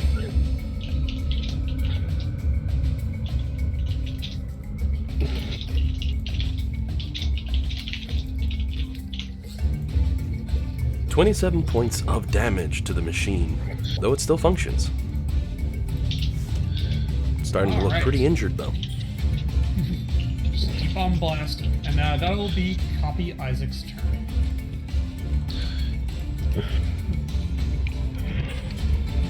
Alrighty, then after Copy Isaac, it's Alex's turn. Okay. I'll do a bonus action to activate my starry form. I will pick the form of When did Archer. Twin Power activate? I'm really shiny. Yep, so I take the form of an archer, and I will attack with a primal savagery. Am I flanking with flux? Yeah, I think you'd so. have front and back on that thing. Sweet. How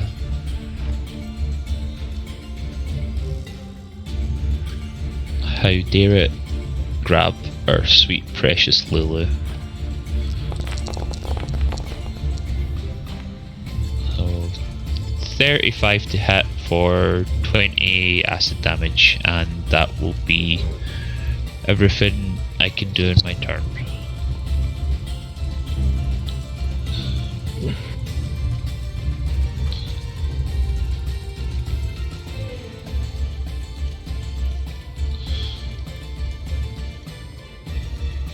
Just give me 1 second, the calculation's not working. No worries. It did 78 damage instead on mine, so... I mean, I wish. I'm okay with that. But as this is a tad high for a cantrip. When I can right click and say apply damage, but I always have to watch when it does, because sometimes it'll glitch. But that hits the mechanical beast, and it doesn't seem like it's slowing down any, though it is looking pretty injured. Alright. Bellamy, your turn. Sometimes I see people skip Okay. forward on the turn indicator, so I'm like, sweet, I can just start the next person. What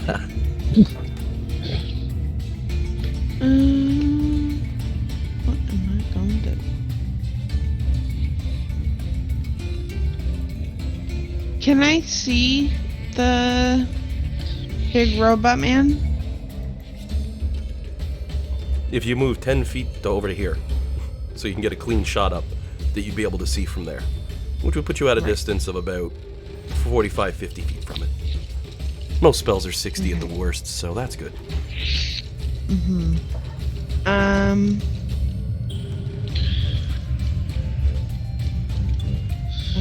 think.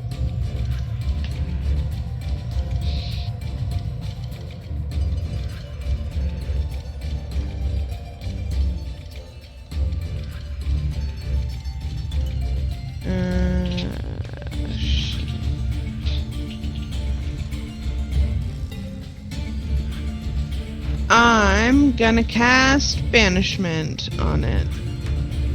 Oh wait, it probably doesn't count as a creature, does it? It's probably a construct. Big old construct. Yeah, okay. I thought constructs were Not still creatures. Banishment. Pretty sure that they work. Oh, are they? But before you do that, is the grapple still in effect against Lulu? Yep. So you might affect Lulu with that as well? Yep. Okay. Nope, not gonna do that. I'm gonna polymorph him. I'll turn him into a frog. But constructs are artificial creatures, so you could banish on it.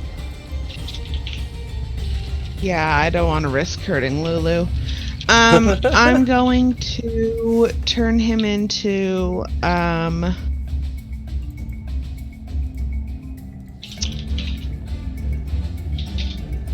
well, I guess I'll cast it first and see if I actually cast it or turn him into anything.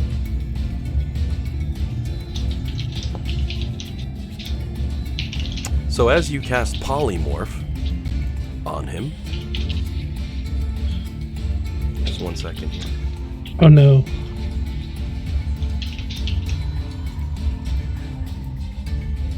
I'm just double checking because I thought there was a feature here. I think I know what you're gonna say, and I think that you're right.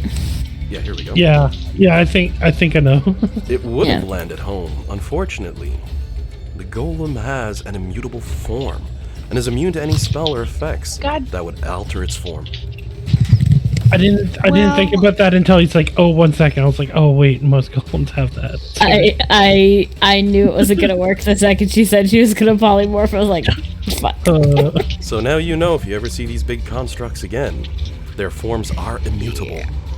Lulu got right excited as the magic hit. She goes, oh yeah, turn into an ant so I can just crush it under my foot. And she watches as the magic dissipates and she goes, oh damn it, it's one of those. Okay, that's okay. I'm gonna get him with my horns.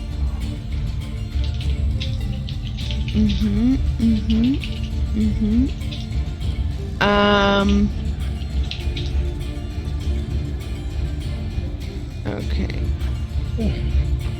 And I am... Okay, I'll just give Bardic Inspiration to Flux. Alrighty. Anything else for your turn? Nah, that's all I got. Alrighty, Jade, you are up. What you doing, Dan?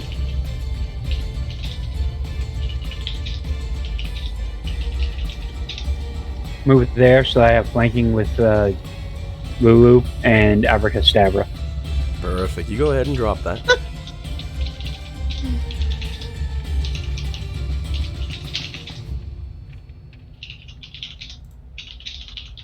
I can hear you typing furiously, Dean. Oh. I thought my Discord to filter that out. A 26 is a hit as you land a shot onto the Juggernaut, so you go ahead and roll up the damage. It's actually why I've been muting myself a bunch, because talking to my roommate about moving stuff, and I'm like, I should probably mute while I'm typing. I'll often do the same, otherwise I sound like a machine gun. Same. Got those cherry blue switches.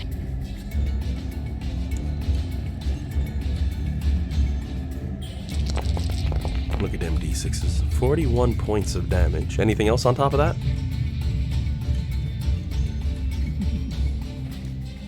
Not that I'm saying that's not enough, but I always double check in case you have more dice to roll. Well, that's it for that attack, yes. Alrighty, so that lands true for 41 points of damage, as you find a weak spot between some of the cogs in the arm that's becoming exposed.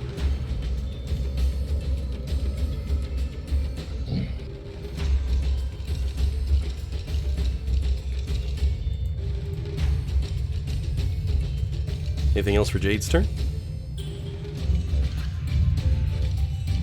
No, I'm gonna end it there.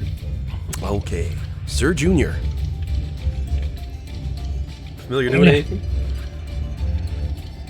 There you go. He moved. Isaac, you're back up. Okay, well, let's see here. I think what I'm gonna do is I'm gonna point that staff of mine at the thing, and I'm gonna blast it with a lightning bolt from the staffs. That should be a upcast lightning bolt. Let's see here. Ah, here it is.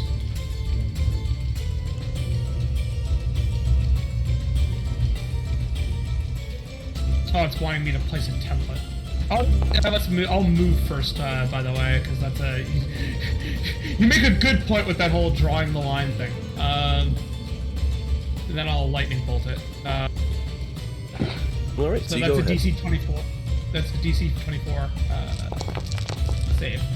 Yep, and you go ahead, and that's 22 points of lightning damage as your bolt of energy blasts through the mechanical form.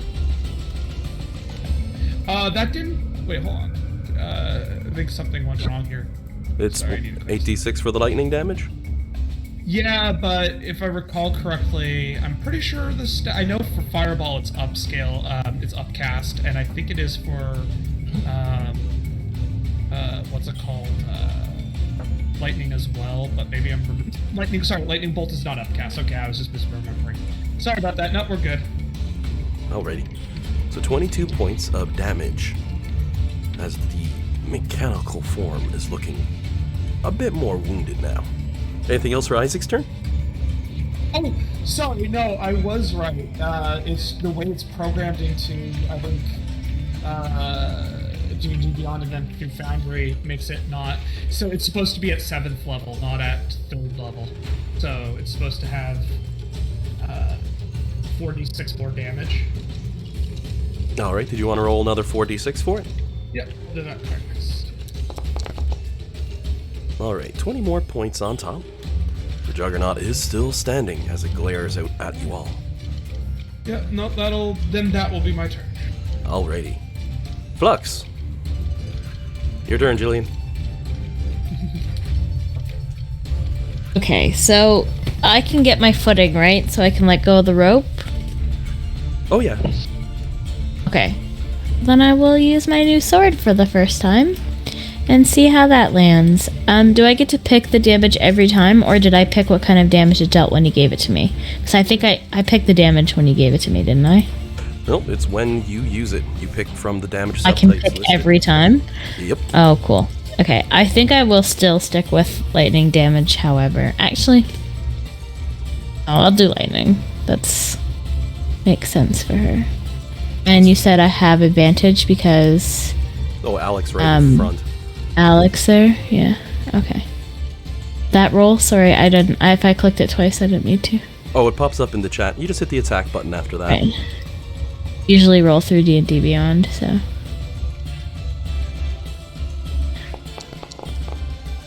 Oh, jeez. Yeah, okay. Okay. So there's a thing it does when it rolls a 20. I think. Well, whenever you roll a 20 on your attack roll with this weapon, each creature of your choice within 5 feet of the target takes 5 damage of the type dealt.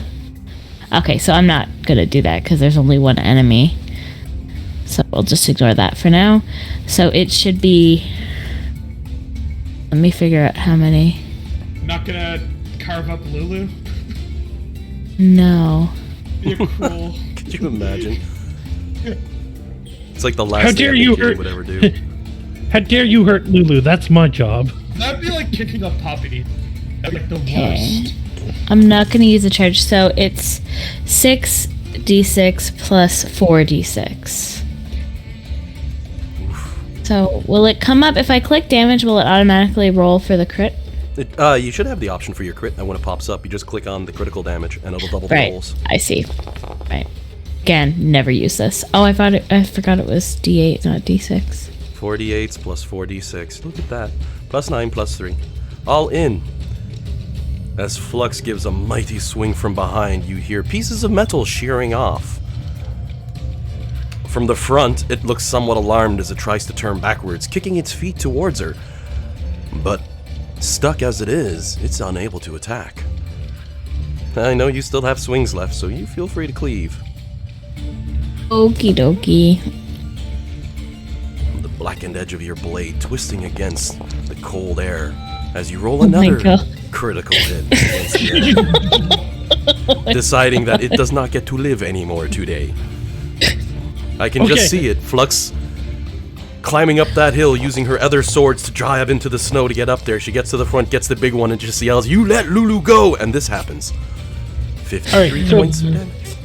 So no one ever touched Lulu in a harmful way because Flux will just roll crits and kill you. I'm just gonna take Flux's token for a minute, and you just see, bam! She pops out the front, swinging her sword so violently, shards of metal destroyed, and just a mighty roar before looking towards Lulu. You okay? Because you kill it that's stone accurate. dead. With all the high-level damages the party's unleashed on this thing, that 53 is enough to finish it off. As it ceases functioning, its arms droop and it lets Lulu go, who gives it a head thump, angrily. And as it shuts down, it calmly says, Juggernaut, 3375, offline.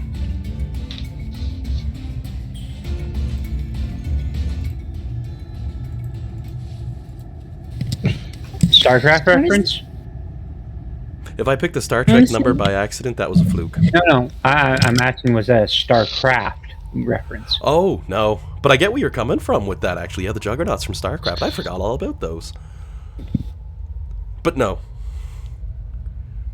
I mean, I'm tempted to say, but yes. But no, I can't take credit because it wasn't intentional. You can now freely move through the space that this thing was occupying, through the tunnel down below. I'm just going to move it a little so you can see here. Just to expose the area. However, it is a little bit after 12, and I could use myself a refill on my tea and a sandwich. So, I'm saying we take a quick 10-15 minute break, come back at about 12:20. Yeah. Yeah, sounds Yeah, good. sounds good to me. Perfect. Alrighty then, I will see you all in about 15. Okay.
I'm back. Welcome back. Oh, headphones turned off. Gotta love that time. Well, that was. There you go. I said welcome back. Thank you. Yeah, I love that they have an auto power off, but they also have like a 16-hour battery, so... It's good.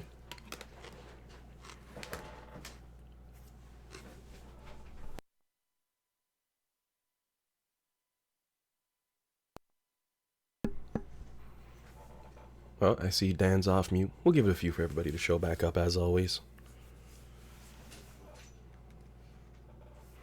I will unpause the game.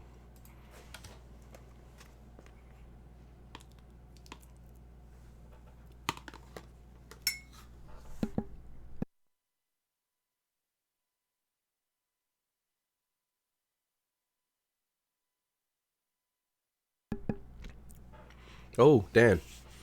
I got Vauban Prime building. You ever farm for him? Not yet. Oh, man. It was the worst. Like, I think it was like 9,000 Oxium at one point. Oh.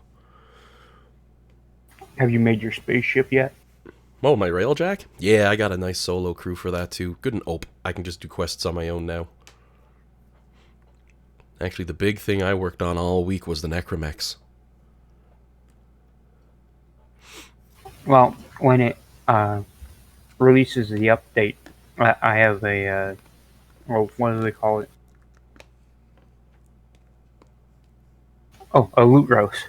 So I can just run around with you, and I can help you farm stuff. Oh, awesome. I now officially have every Prime Warframe. I'm working on the regular Warframes now. They're so much easier. I've got like 20 that I need to level up. I can't wait. My mastery's going to go up like 4 ranks.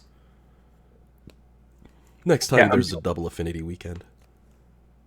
I'm just waiting for the PC crossover so I can bring my Xbox account to my PC. Oh yeah, you got like mastery rank 18 on there. You don't want to waste that. Hey, sorry about that. I just not feeling super great. No worries, bud. We're just talking Warframe. I think John was about to jump in on it too, because he's doing Warframe now too some days. Cool. I mean, I have it. I'm like 5, mastery 5 or 8, something like that. If you Still like low. grinding. Yeah, the problem is I don't know. Like, I'm a very social gamer, so I like to play with friends. Oh, and I just don't have the friends that play that game.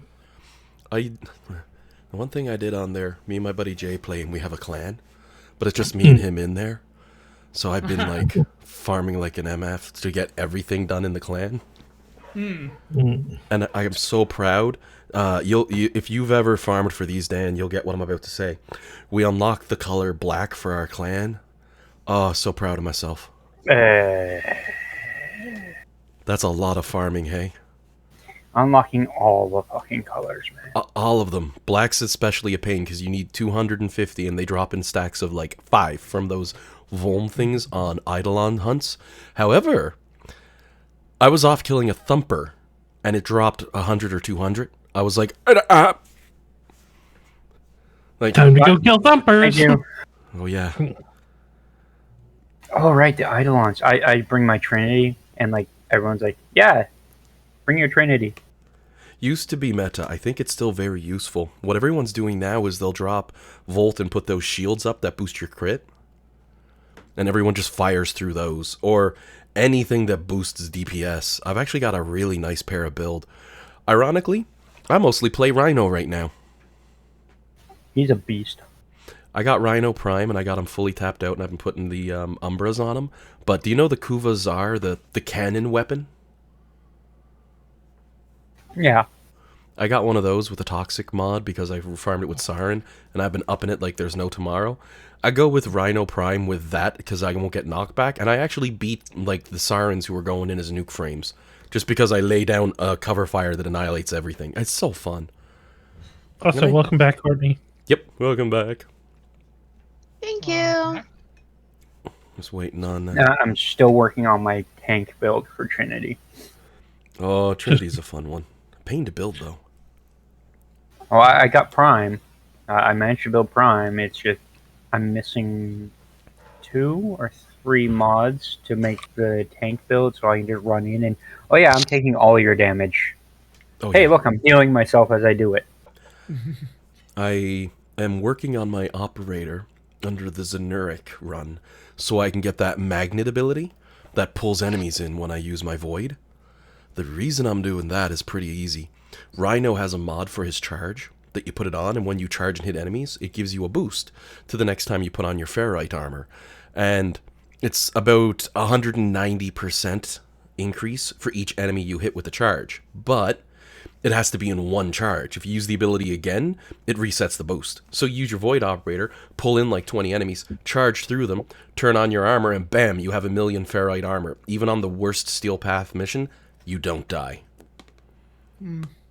I love overpowering in that game. It's so fun. Like, this is endgame shit for sure. Don't get me wrong, guys.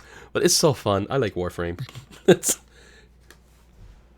was kind of hoping if I blabbed about it too, I'd pull that magic and everybody would show up. But it looks like we're still missing Dean and Jillian, so it might be the puppy too, because they did mention it has a rough stomach today.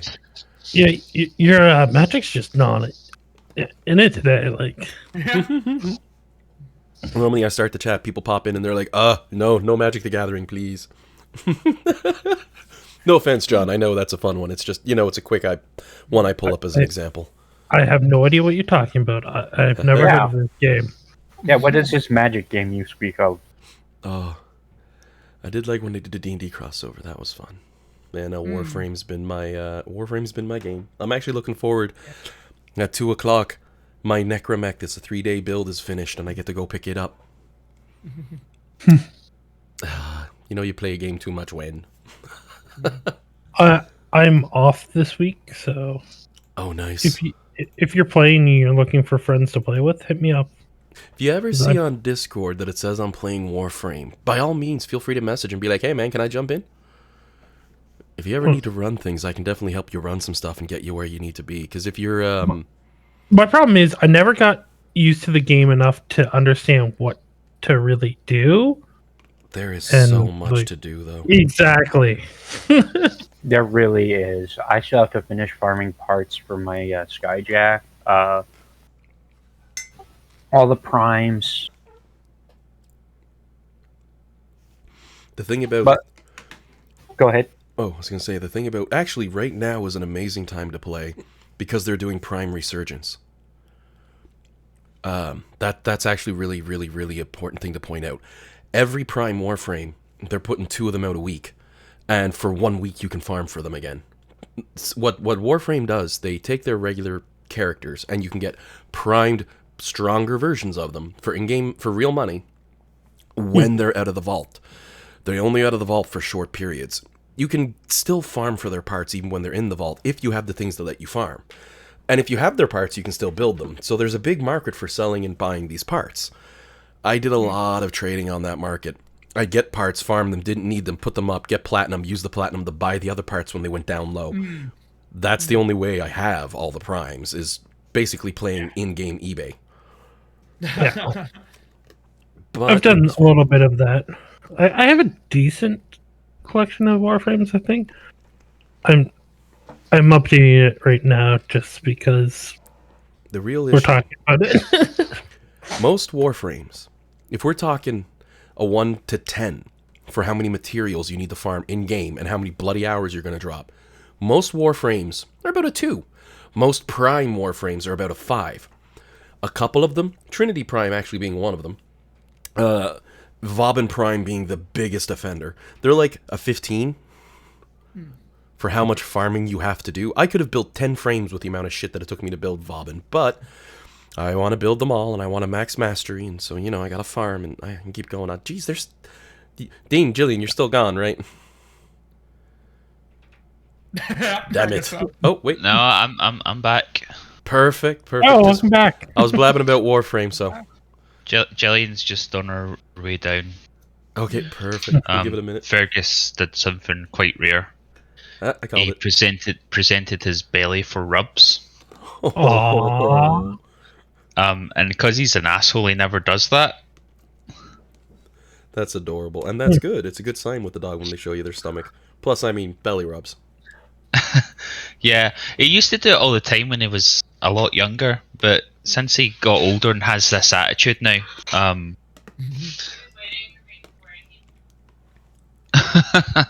yeah, he must. You can tell he's not feeling well because he's being cute. He's like, give me the attention and the love. I'm sick. It's all good. Gave me time to eat my potato salad. Oh, potato salad, nice. I'm like tapping the mute button every few moments, just nom nom nom. Last thing anyone actually needs to hear is me eating. I can't Hi, I'm decide. back. Sorry. Welcome back. I can't decide if I like the German word potato or the Gallic word for potato better. One is Kartoffel, and the other is Buntata. Yep. Dutch words are crazy, I gotta say. Like, some of them, those German words that come out of nowhere are just very strong and powerful. Ambulance is like Krankenwagen or something like that. Yeah, because the hospitals are the Krankenwagen or something, and then the wagons are Krankenwagen. It's like, I'd have to look that up. I think that was on a Facebook. I saw that one too, where they have 3 different nationalities saying a word. And it's just hard not to laugh so hard at the German ones because they're so powerful and how everything is said for those sort of things. It's so nice. I mean, the fact that the word comes out and we're all like, oh my god, that's awesome, as opposed to just, like cringing over it. I'm going to tip my hat to that language. A little jealous of it.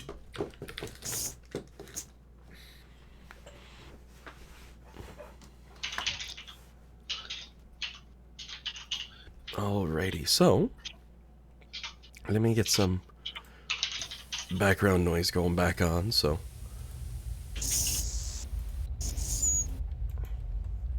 with the big mechanical construct down and Lulu presently in mammoth form,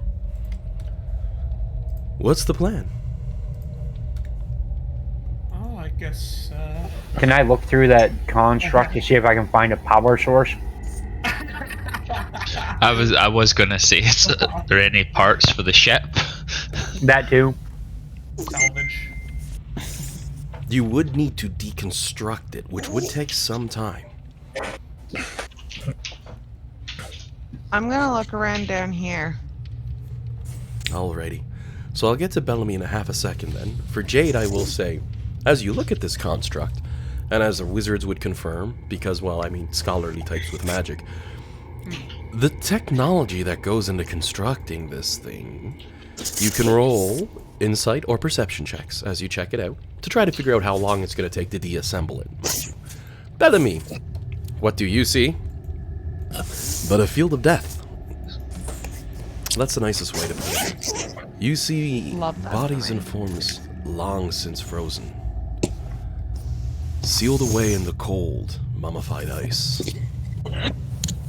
This room also reeks of that same magic, holding memories and damned souls. What once were walls stand here, but they've long since fallen down to being little more than anything. Foundations left, where a building once stood.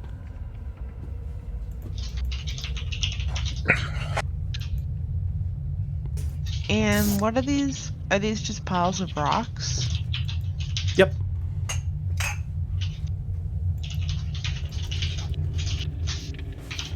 I think I'll just start making my way. Making my way downtown. Yeah.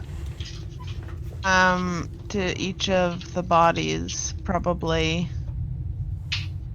I'll probably just go like clockwise. Like I'll start here with this guy, then I'll go see that guy. And if you're inspecting them and just checking kinda them go out, around. you can do medicine checks or investigation checks to try to figure out cause of death on them. Okay. Spellcaster's up back this way. You gonna be inspecting that big mechanical thingy while she's getting her checks ready? Yeah. Yeah, sure. Guidance. As you examine the first body for Bellamy, you notice, looking it over, from the burn marks and scars across it, that this one was finished off with powerful magical attacks. Now, mind you, these bodies have long since mummified, calcified, frosified, if that's a word. It's not. Or is it? I'm too lazy to Google it, man. Fair enough. So instead, I guess instead of just like rolling medicine checks on like every single body, do any of them look different from the others? Like, do any of them like catch my attention as just being like not the same?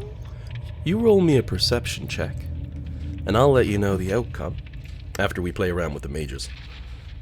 So anyone who's rolling investigation or other checks like that, feel free to give them a roll as you look through this mechanical body.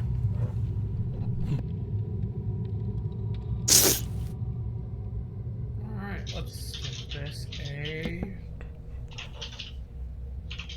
shot. 19.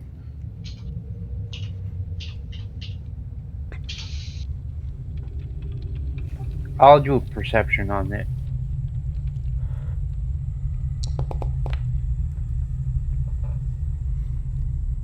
Alrighty. Nimbar doing anything on that one?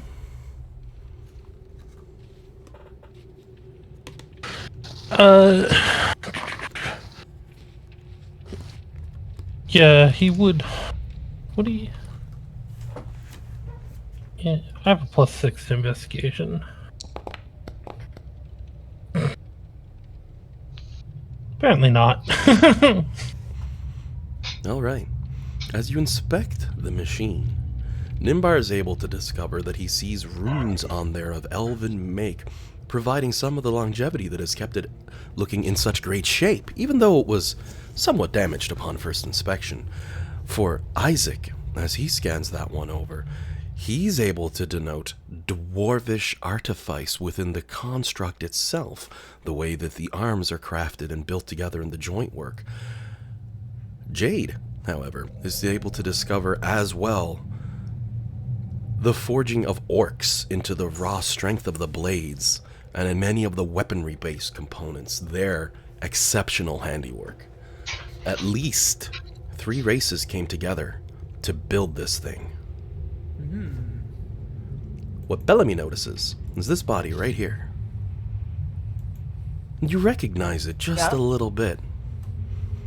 Maybe 18 years old at the peak of life when they were cut down. But you can tell that's the same person you've seen in previous visions. The warrior learning to wield magic, who wielded 2 swords.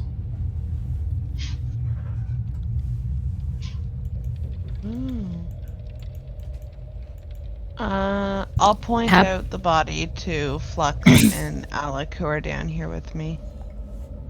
I'll take a look. How preserved is the body? Like, is the skin and facial features intact and everything? Like, is he like mummified in the ice, like an Inca mummy? Fairly mummified. You get the DC probably would have been at least a 20 to recognize him. Fairly mummified, fairly worn out. And as well, it looks slain by magic.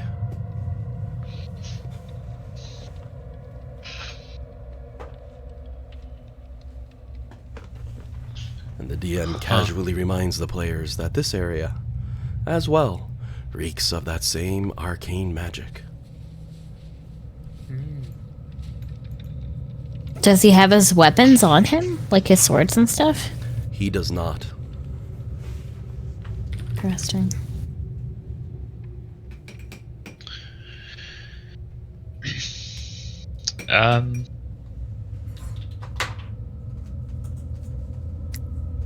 Does Bellamy, do you have Arcana? I have a +3.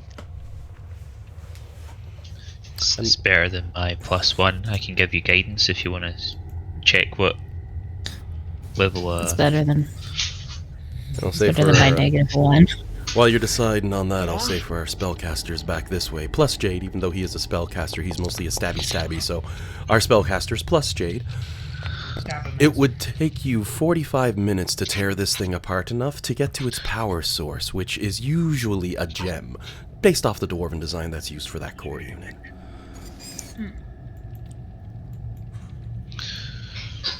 An Arcana check at 10, unfortunately, is not high enough to determine what level of magic would be required to trigger this room.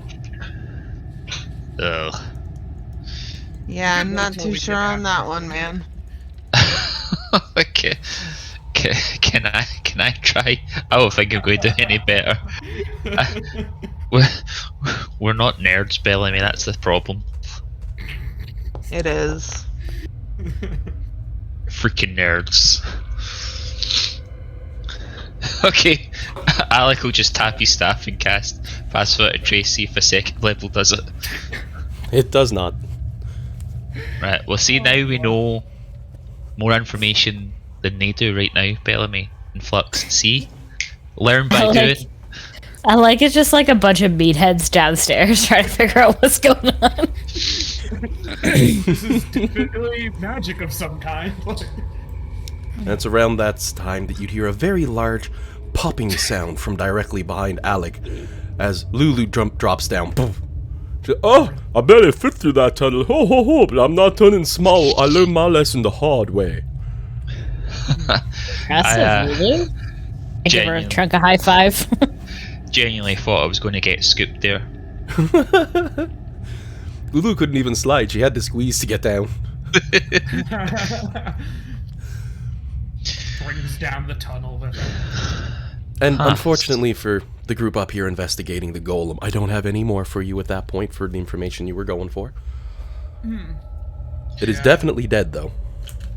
Yep, it took 3 races, probably a long time to build it, but it took like 5 races, like less than a minute to completely destroy it. So give me an intelligence check. 12 seconds. Yeah, I'll give you an intelligence check here, over spy. Just straight intelligence? Yep. Just see if your character puts 2 and 2 together from some of this info. Any of you are allowed to do it, in fact, for the 3 of you. Well, that's not a great roll. You watch Jay get a roll of 20 on this one. The way the dice have been today, it's been very random. Very straightforward sometimes, but very random. That was pretty close.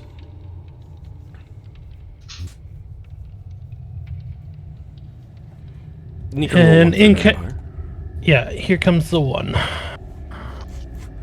Whoops. I hope you roll 20 just because.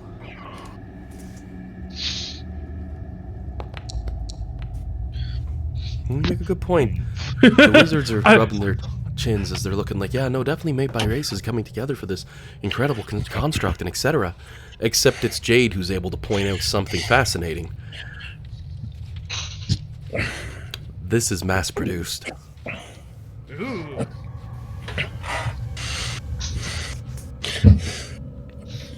That's the point of the number. Yes. Oh yeah, there you go. But that kind of factory wouldn't be something you'd see a heck of a lot of in the modern Forgotten Realms. The mass production of complicated machinery. Sounds like an Eberron thing. Oh, yeah, it is something like an Eberron thing, actually. Joke this time, that sounds more like an Eberron thing. Definitely, and I will say your spellcasters in the group would have heard of the realm of Eberron. I mean, come on, it's Eberron. Warforges exist in this world, and some believe there might be some crossover between the two. But getting from one plane to another like that in the multiverse is not actually overly difficult for characters at your level. Yeah.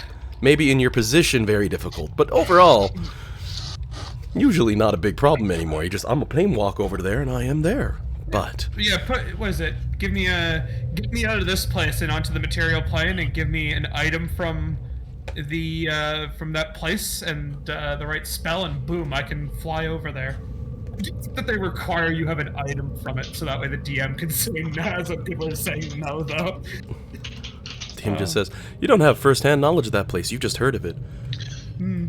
Yeah, I think, was it the Blue Veil? I can't remember what it's called. The spell for doing like shifting from one. Yeah, I can actually from one crystal sphere to another crystal sphere. I can nail this. It's like, I'm gonna use my magic and I'm gonna teleport myself to Tirnanog, and it's like, no. Although, You'd never know. I just Dean gets that one, so you know. Obviously, the DM always has the power to say no, but I just thought of something, which is that like something doesn't work about that whole solution of the component though. Like where you require the thing is if you cast Wish to do it, you don't have the component because that's how Wish works. I wish I was there. Suddenly you're in the polar ice cap of that world. Yeah. In an ice cube. Teleported into a volcano. Isn't that cool? I like the idea of someone wishing to go to Tirnanog and then just being like, you shouldn't have done that. No. You're decidedly not welcome. Oh dear. The only way you might get away with it is if you literally just show up with a whole boatload of liquor. And you're like, I'm just here for a party, then I'm leaving. They might let you. Yeah. Music go. You mean my bag of holding? Yeah, essentially, yeah. She'll be like, why are you here? Because we're incredibly powerful and we heard you all know how to party. And you whip out the liquor and they're like, we can party. And that'd be Tirnanog for this party. Yeah, but it would be an early start, like, okay, it's sun up, so you gotta, right, go on, bounce, get out. Yep. The world's ultimate pub crawl across the spheres and across the planes. Oh my god. Just the place. How many people can we drink with and not get in trouble? You think Minsk and Boo had it rough. Oof. But, so then, with these pieces of information laid out before you, what's the plan? Go down the tunnel? Yeah, go down the tunnel.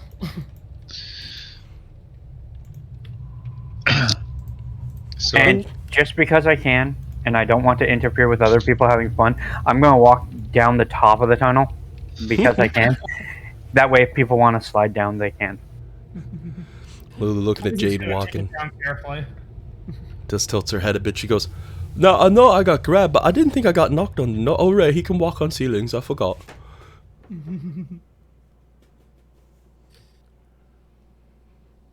Nimbar's just slowly going down. Yeah, same. Isaac's definitely the type to be very careful walking across ice because he's not exactly an athlete. Meanwhile, you see Bellamy with her detective cap on and a pipe in her mouth. One monocle as well. We're going all out. She's gone all see it. No, wait, hang on. CSI Miami. She's got the sunglasses. Hell yeah. Don't even need a fancy one-liner. Just stand up, put them on your ear. Ow! Where are you even keeping them? Don't worry about it. Huh. That's between me and my body parts. Oh. Oh no. She's going all Astro Boy on you. Oh my god.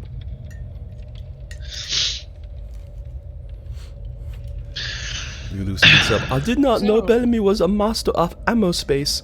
Might have to look into that. So what are you all up to down here? These bodies were killed by magic. That's... And we need more than a second level spell to activate the spirits here. Thorough investigation revealed that. Alright, can I give an Arcana check to see what level spell? Certainly. Higher than second level. Won't even bother with password or trace, mate. Before you roll, I can't go below 22. Is that enough to figure it out? I don't know. 25, that's a low roll. Jay's looking at Isaac. I could look into this for you if you like. And Isaac's just holds up the hand. He starts chanting. You see magic going through the air. He's like, no, thank you.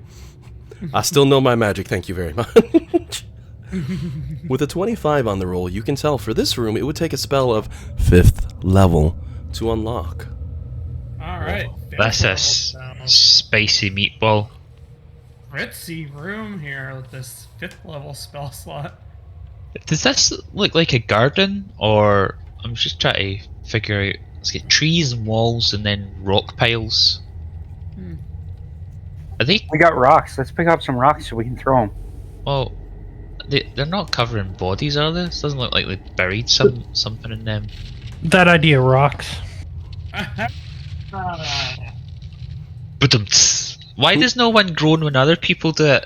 This is discrimination. Lulu I gives a can nod. groan whenever I want because I live with you and I hear it all the time.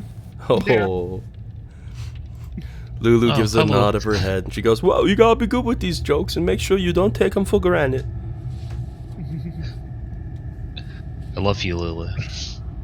Everyone missed that though, which is a damn shame. Yep. It's a damn. He said granite, people. Yeah, It's a type of I rock. got it. Lulu's like rolling up a snowball to make a snowman, and it's already like a medium-sized creature just for the snowball. She's like, "This ain't so bad, kind of creepy, but I think I can spruce it up." Just while you're all doing the exploration.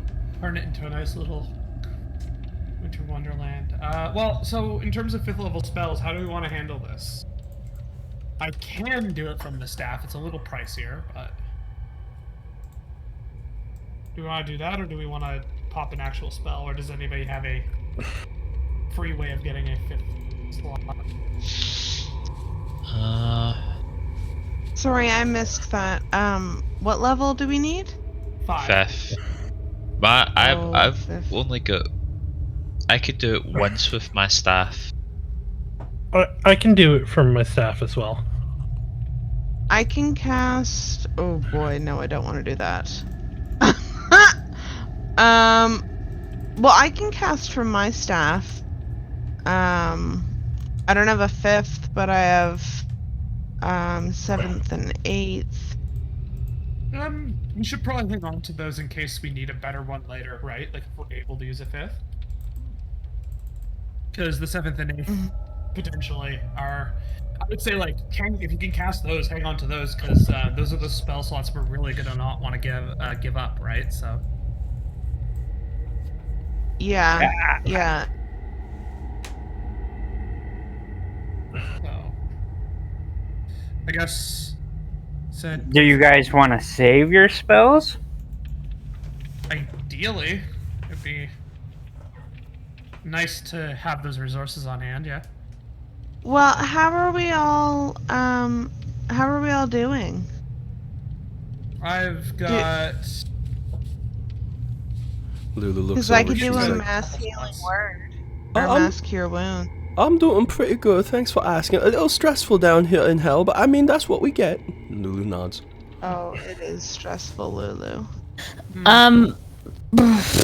I could use a short rest, but I don't need one. One thing I was gonna suggest is, don't you have like a bunch of? I think this is what Dan was getting at.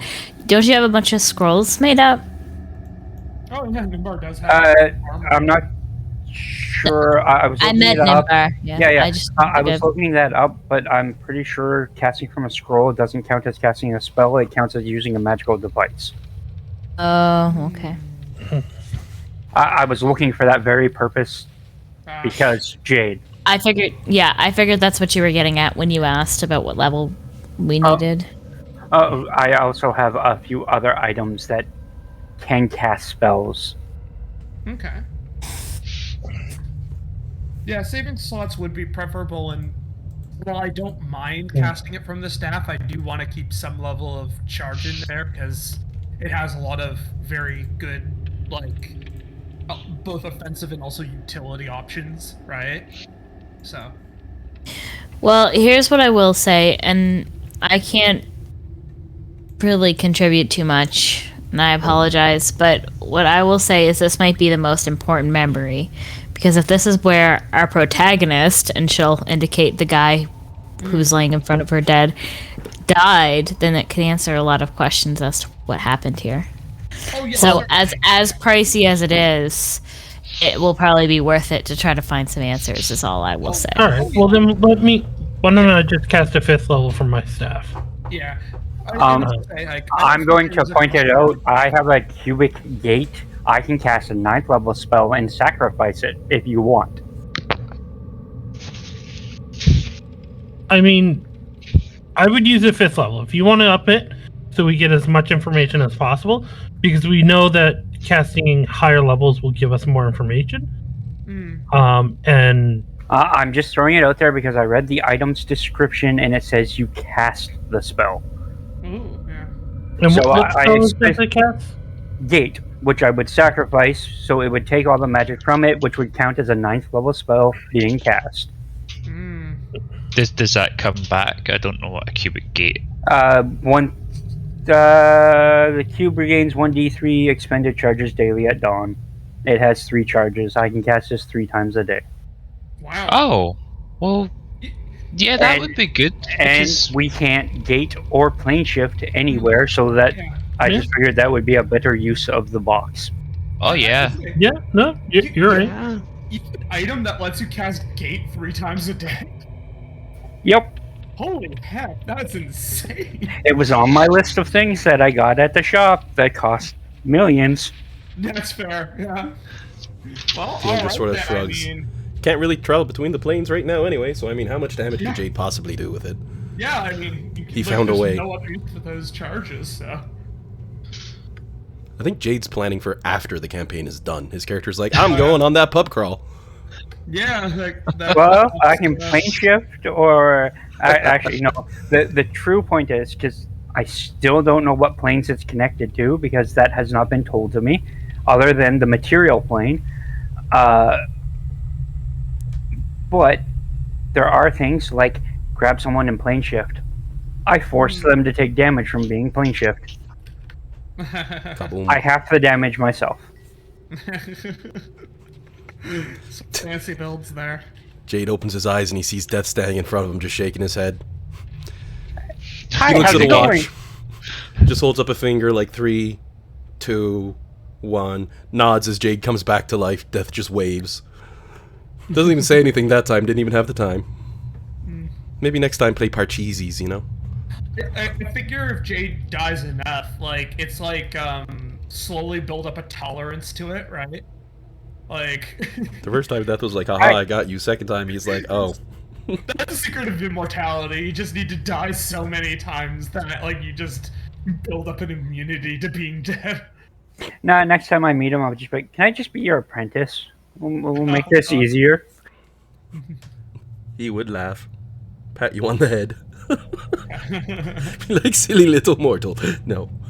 Go kill things, though. That's good. Okay, I will cast Gate and let the room take the magic. Alrighty. And as you release the magic of your Gate spell, and you feel it connecting through the room as the spell is cast through you, you are able to switch it around. No problem. And then you can see an emanation as the vision comes from one of the corpses shortly before its passing, almost fading in and out between the moments. Over at the body you can see it's fairly heavily armed, with both of its swords at the ready, and a beastly horned helm on top of its head. Back on, since you're viewing from this angle over here, you can see the very back of that wizard, probably standing around 18 years of age, along with the elven lady, and the one who looks something like Kieran's character. As mentioned, they bear a passing resemblance to each other, because with all the lives and all the people in the multiverse, eventually you find someone who kind of looks like you. Rage and anger seems to be overtaking the wizard as he slowly takes the helmet off of his friend's past body. He slowly stands up as he puts the helmet on his own head, drawing up the 2 swords as well. The remaining survivors looking towards him, as he says that he could not believe the director could do such a thing to them, and he vowed to kill them all. The vision then abruptly cuts out, because you notice the spellcaster, wielding swords, enters a bubble of anti-magic around himself, which seems to disrupt that piece of memory, which then begins to loop over and over. We've seen that effect before. The no fun allowed zone that we ran into when we were driven here in the first place to the canyon.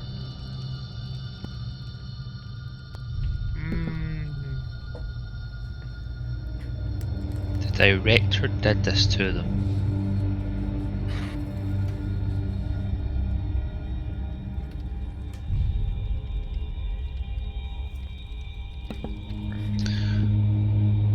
We don't know who the director is. I mean, by proxy, it's a school, so you can imagine. But no, not specifically as of yet.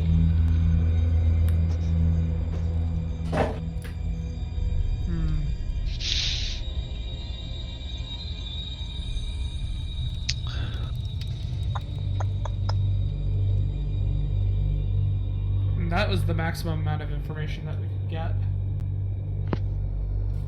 The anti-magic field probably interfered with anything more being embedded there.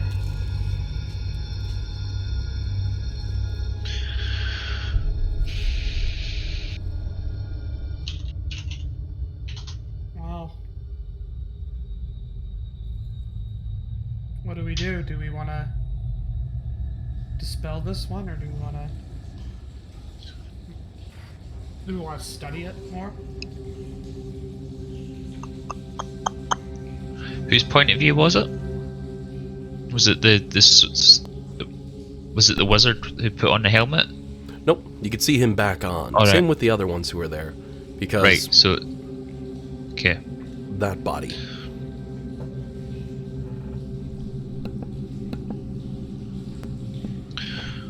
So he must have been alive when this happened. So sword guy is already dead. Judging by the look of his body and his own memory, not for long. You're pretty Yeah. sure what you're seeing are the very last moments of their life and what they saw. Two sword guy slain, his wizard friend taking up his helmet and blades, vowing revenge.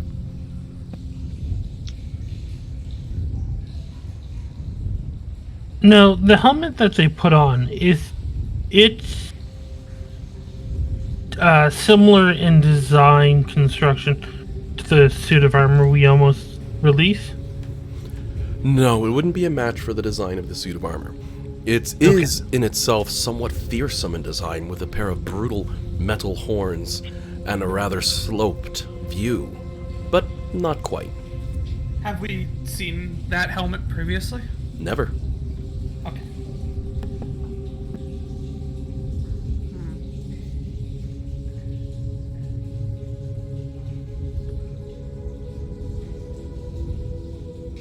While the memory is on repeat, I would like to take a look around the room to see if anything else pops out besides this interaction.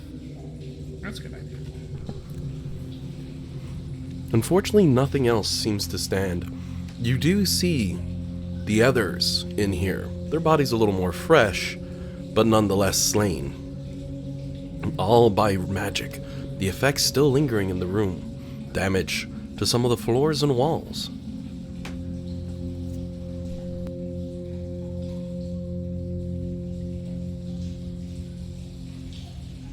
When you say by magic, do you mean like, or is it possible to tell? Like scorch marks from a fireball, Yeah. electrical damage, and stuff like that. Yeah. I was wondering if it was like a mishap or if it was like directed combat magic. But, that kind of answers that then.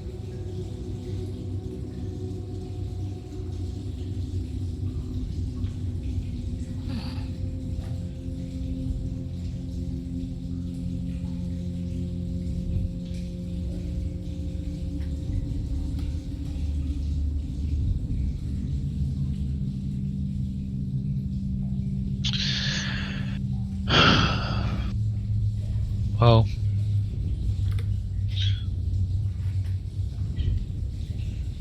does these with the magic active, is there any more significance to these rock piles? Originally, as you look, you can see that they were part of the construction for the garden, encircling small areas here and there, but now they are little more than detritus, left behind. Okay. And alright, so this just looks like it was like a garden, like a spot to relax. A nice little outdoors area with a few buildings. You can see the walls fading in and out within the memory as it pulses.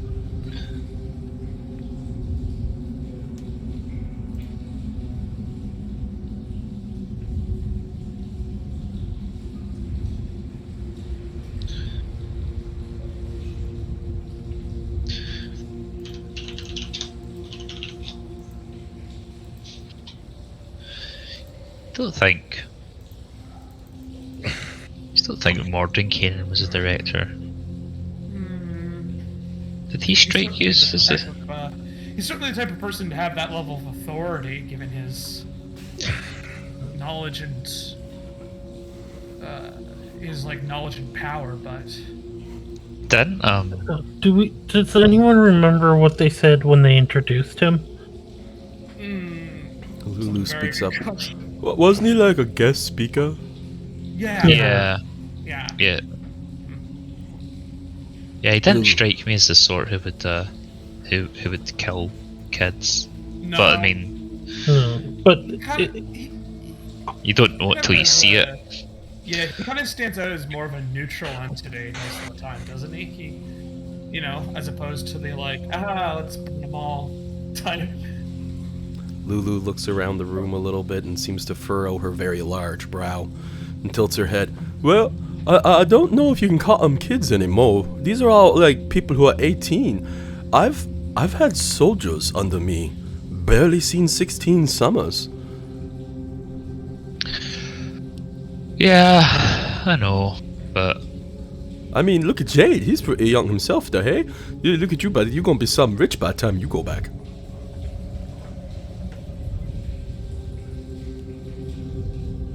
they're still kids at the age of 18. So much time left in their life. And Lulu will also drop a trunk on top of Nimbar and say, and this guy here, he's not that old either. I'm much older than him. She'd give Nimbar a wink when he looks, acknowledging that he's old, but having fun at the same time. And I'm sorry, Dean, I think you were about to say something, but I cut you off with Lulu. Oh no, it wasn't important at all. I was just gonna say that Jade's always struck me as having the soul of about a 46-year-old. Wise, pragmatic, and greedy. But yeah. Well, not so much greedy, but it's you call rogues greedy by nature, but he's not. Wild, pragmatic, and very much attracted to the glitter. Yeah. I threw down super shiny armor, I got him with it too. It's I was hoping, it's I'll put this armor here, maybe they'll see it first and I'll attract Jade, and that's exactly what happened. I got him. You know us too well. I mean, admittedly, I throw traps like that for everybody, not just Jade. It's just... Well, that one was also for the spellcasters too, because, well... Jade's just the easiest one to hit, let's face it. If I hide something behind a lock, that's what I gotta do. that's how it works. Jade's like, no luck can stop me, and then he has to relock it, and he goes, this is DC 35? Alan, what sort of bullshit? I did it. Oh. DC 35? That's what it was for that last step, and you got a 41, didn't you? I think it was something in that range. He wrote that's the important part. I'm gonna have to raise my sleight of hand. I'm all... The minimum I can get is a 33. With everything on. That's pretty close then. That's of all those weird magic things going on, messing with stuff, because, I gotta make it a challenge for you. But, I digress.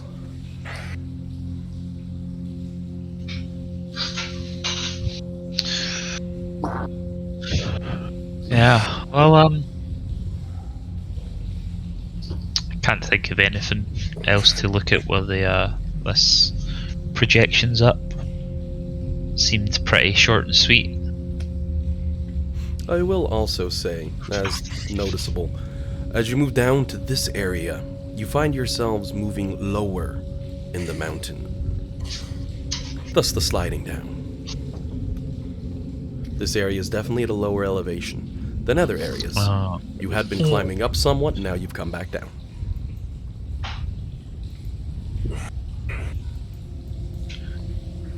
We're probably we're supposed to be going up, right? Indeed. Wow. Yeah. Tunnels, twisty turny, wibbly wobbly. In this case, timey-wimey. Indeed.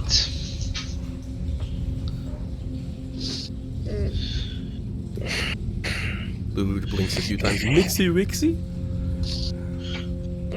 Mixy Wixy works. Oh, Ah, you little. You got it. Yeah. Not Lulu. I wouldn't call Lulu a little shit, but Fergus, No. on the other hand. Lulu also probably wouldn't bite you.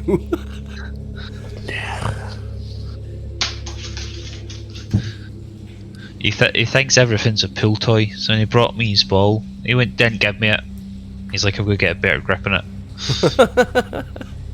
It's like, help me with this grab, thank you. Oh my. I've also made a ton of paths available to all of you here, so you know.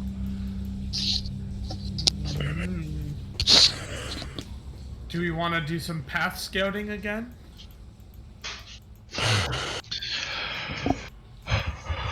Yeah? Sure.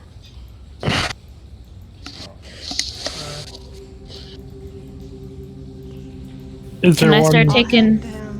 Oh, sorry, I was just gonna ask if we could start taking a short rest.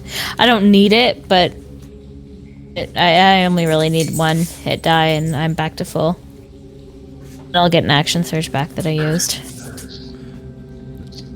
Glancing forward, Well, you can probably. Bellamy can see a twisty, turny path that seems to tighten as it moves on, while continuing. As for the short rest, that's a team decision, if you all want to take one. Well, I feel like anyone who wants to take a short rest can probably take a short rest, and the rest of us could scope out tunnels. A little bit. A short rest takes an hour to do, though, so I feel like there's a high probability we're going to run into something that would interrupt the short rest. My only I thought. didn't really mean, like, go down the tunnels, but like, hey guys, this one's pretty long. Hey, this one's pretty short. I was And then gonna we say can I finish thought. a long rest. Yeah, I thought that when John had suggested it, it was because he was gonna send his familiar or something down and around, or his Oh, that's manifest right. mind, or whichever. Yeah. So I thought never maybe mind while me. he's doing that, I could start taking a short rest, and if we run into trouble, then I can just stop because I will be fine. Yeah, that makes Regardless. sense. Like, everyone but Nimbar really could take a short rest. Yeah. Yeah. Do you need one though? I might. No, I'm fine. I haven't expended too many spell slots yet. Yeah. We could also use the rogue on the team to hide and go check things out. Yes, that's a big possibility. Using your stealth abilities to scout ahead? Let's not talk crazy talk here. I mean, like, if you would rather... So, we have two options. Option one, we can send the Manifest Mind that can't be damaged, but broadcast where it is. Option two, we send Jade, who can be damaged, but, like, probably won't ever be noticed. So, I will leave that in Jade's hand. These are the options I see available to us. I will point out one other thing. Turn Jade Yeah. invisible with my staff. Oh, I can use invisibility on myself. It has been pointed out before, there are things that the Manifest Mind will miss because it doesn't have specific senses. True as well. But this also would give all our spellcasters a chance to arcane recovery. Again, I haven't used enough spells for it to be worth it, so I won't be doing an arcane recovery either way. Because that's only once per day, in fact. Ah, okay. Oh my god. What is that? Are you okay? My parents are reconstructing their kitchen, Oh. and they're doing the flooring. So Oh, yeah. yeah, I'll just mute myself.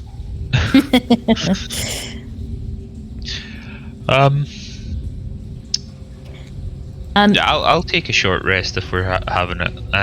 I'm all out of well shapes. Oh, you're fully out? Okay. Yeah, you just only gonna- get 2. Like, it never increases Yeah, until you get it's hit level ridiculous. 20. Yeah. Well, yeah. I'm just gonna run to the bathroom. You guys carry on, and just let me know when I come back, if anything. Carry on, my exciting wayward happened. son. Yes. There'll be There'll be peace when you are done. Exactly. They were had to rest, and don't cry no more. Sorry, okay, bye. Don't you cry. No.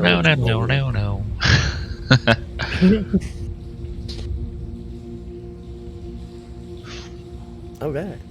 Right.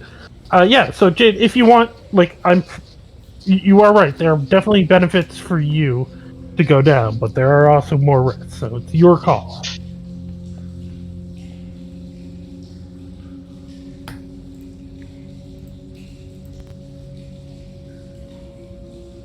Alright, I'll do it, since I don't use stealth unless it's all the group going stealth.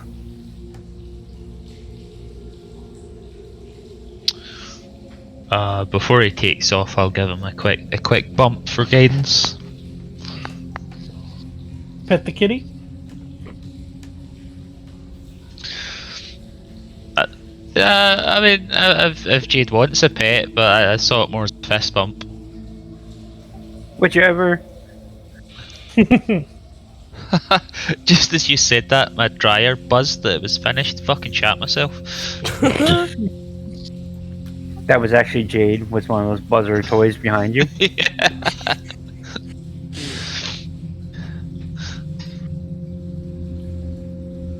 Yeah. So plus.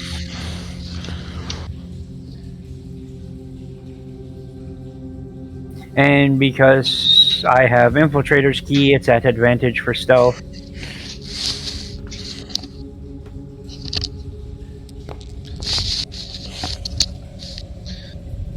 Jade practically disappears into the snow, which is really surprising given he's like the opposite color.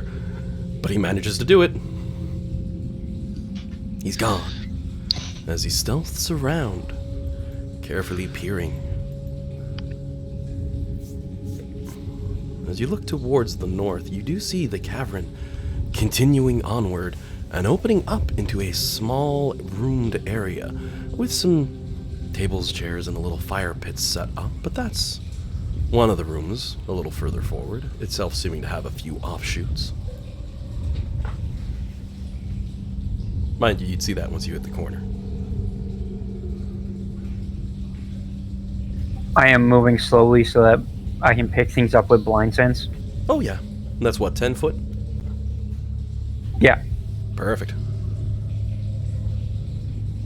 That's not lots of range at all. And it's up to yourself how much further you go away from the party to this upper area here, which does open up slightly to a room. No, that's far enough. Alrighty. As you walk back, you see Lulu, since she's taken a short rest, has returned to Lulu instead of Mammoth Lulu. She gives you a wave and then realizes she's not supposed to be able to see you because that would be breaking the rules, and I retcon it, so she goes, oh, just for fun. Jade continues on unseen. You see a small tunnel leading into another room up ahead. As you make your way and peer inside, this cold, empty hallway opens further to the north and to the south, just outside of your vision.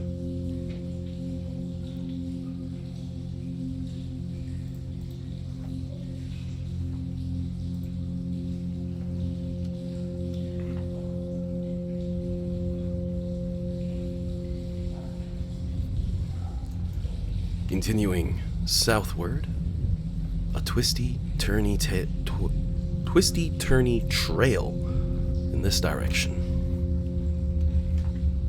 Is that a tunnel with difficult terrain down there at the end? Yep, and it does get somewhat more narrow. You also notice it is going downhill further.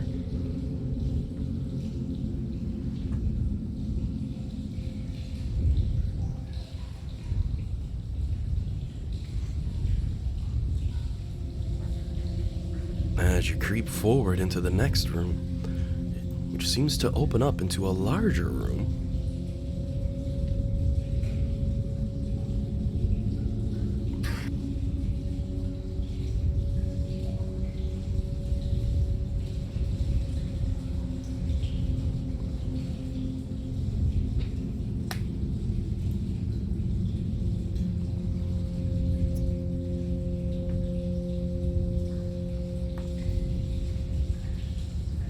that last room cold and quiet and large. And of course, twisting, turning tunnels that seem to be on the same level as you are now. And I'll just go back and tell everyone what I saw.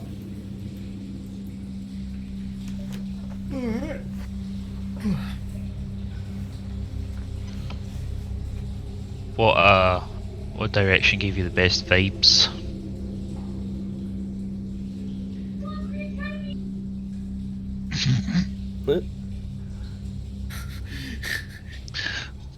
That was Fergus ambushing Jillian as she left the bathroom. That direction gave me the best vibes because there's a puppy. I'm back. Welcome back. Welcome back.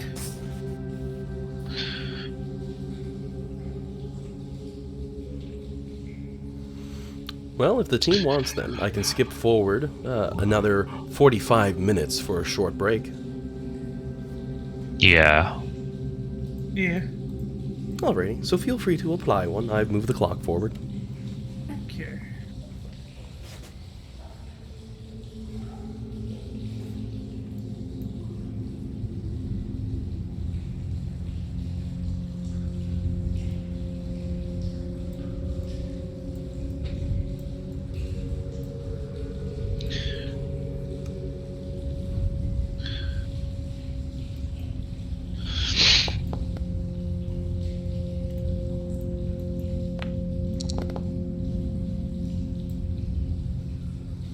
I didn't bother rolling my hit dice just because my modifier would heal me to full.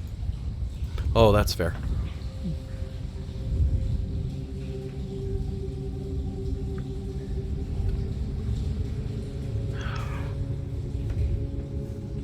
And once you've all got your short rest done, feel free to carry on.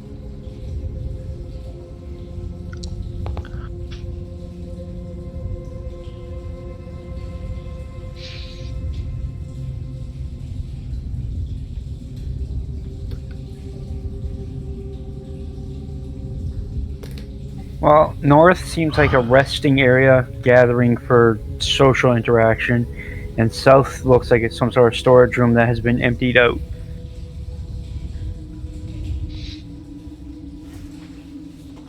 You know what? Actually, Alan, instead of taking that hit die, can I just say that I took a short second wind before the short rest, and would have recovered it?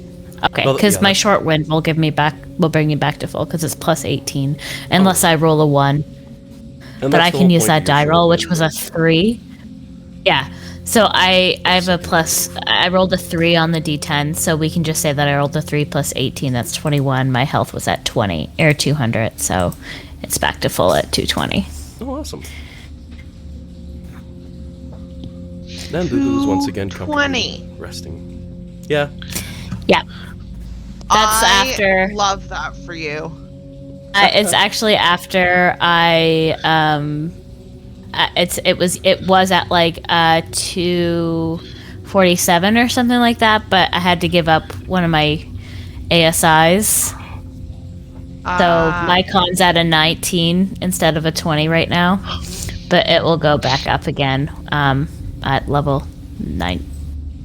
No, are we at 19 next level? Yeah. I think it's 19. Apparently the dice believed in you too, because they that's the best decision, and they gave you 2 crits in a row on it the first 2 times you swang it.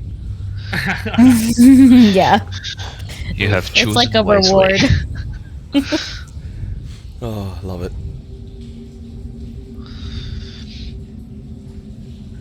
Well, if you reckon the south holds no interest, north? Well, north seems to be, like I said, resting, gathering area for recreational purposes. East kind of, there was a room and then it opened to a room and there's pathways off the rooms, so I'm not quite sure what they were. Southeast goes down further, and southwest might be a tunnel someone dug after it came here, because it looks like a winding path through the snow.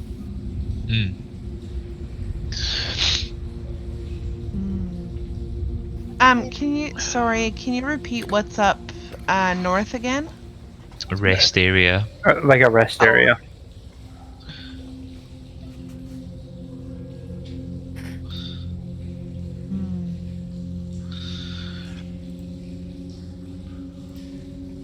Well, what's our goal from here?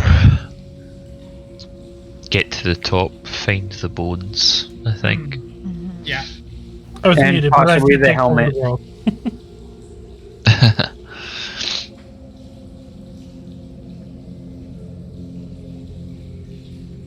So we're kind of just... with whatever. Yeah. Kind of just in that exploring phase.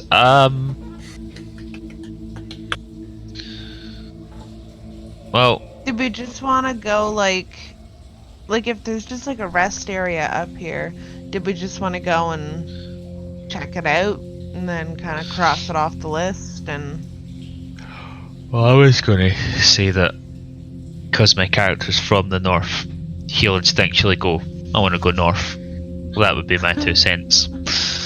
although this is a real big map. Yeah. That's like the only reason I have just now. So I'm open to a more considered opinion. Yeah. My brain is basically running on like 40% right now, so I will leave the decision to you guys. I like exploration, so my vote is to explore. Okay. But that's just me. Okay, I used The to play party wants to Diablo be something 2. else. Map exploration is important. Alright. Whole map. So far we've actually we've only heard one direction called out, and that was north. And everyone else is like, whatever. So let's go north. Oh, before... Well, I also added in a nice feature, but the only problem is it looks like you could shove a mini off where you're not supposed to be able to view, but you can link 2 minis together so they move together at all times. Like I'll show with Flux here. If I grab her and I open the linker, and then I grab Lulu and I link a Lulu. How do you link? How do you link them? They permanently move together, but I don't recommend using it because you can push outside the bounds. But it's the little linking option. Yeah, which is the linking option? You may not see it on your screen. It's underneath the calendar, though. Looks like a chain.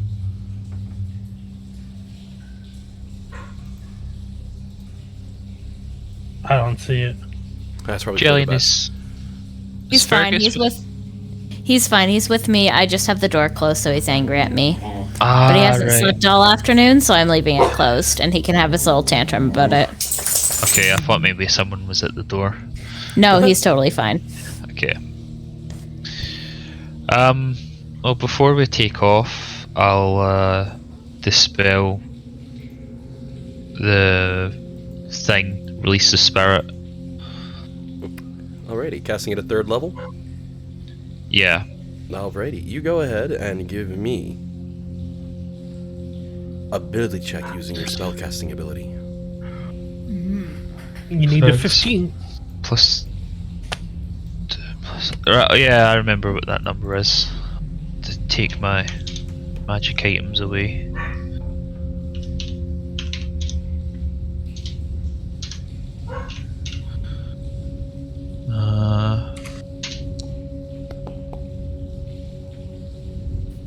An 18 is successful as the magic slowly spreads from this world. However, with the extra added boost that was placed on at the end, you hear a few extra words from that wizard as it fades away. He promises there will be justice.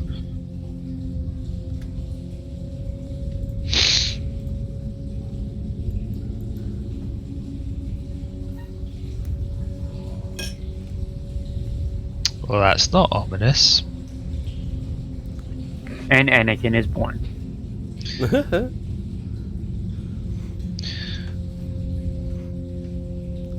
At least on the plus side, you had one of your questions that you asked out into the air immediately answered. You're like, I wonder whatever will cause him to turn so bad. Oh, okay. Yep, that'll do it. What's a little murder between friends? Which begs the question, if he's called the Godslayer and he wanted justice for his friend dying, does that mean the... No, surely not. Maybe. Was the director I a hope god? not. As I said, I hope not.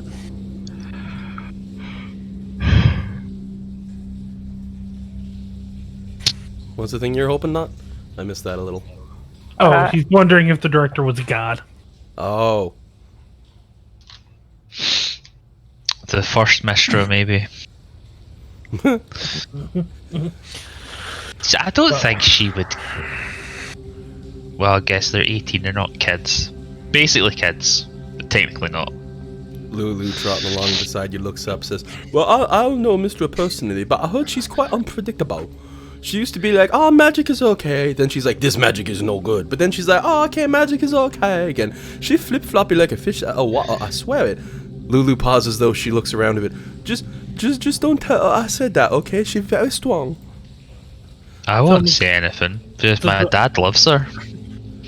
She a blue-eyed monster, magic. Yeah. It's almost as if she's trying to recreate the world to make a better play experience. Lulu peers back. She takes too much credit. I will say, as you all creep forward, and I'm saying Bellamy's first in line this time since everyone was having a good little chat on. As you move forward, what Bellamy is seeing in front might draw her attention to the rum barrel. Definitely. This is most certainly Okay, with a stick. the remnants of a kitchen. Most of it frozen over, cold and solidified. This lovely place, though, does have some barrels in the corner and bottles on the shelf. Oh boy, I'm gonna snag some bottles. Lulu, meanwhile, wandering in, heads over towards the bread tray, looks down at it and looks up and says, oh, a paddle! I ain't seen one of these since that time down in hell they were torturing some people, just whack whack right on the bum. She gives a bit of a laugh and says, oh no, I'm only messing. I know that's what the wooden spoon's for. Oof.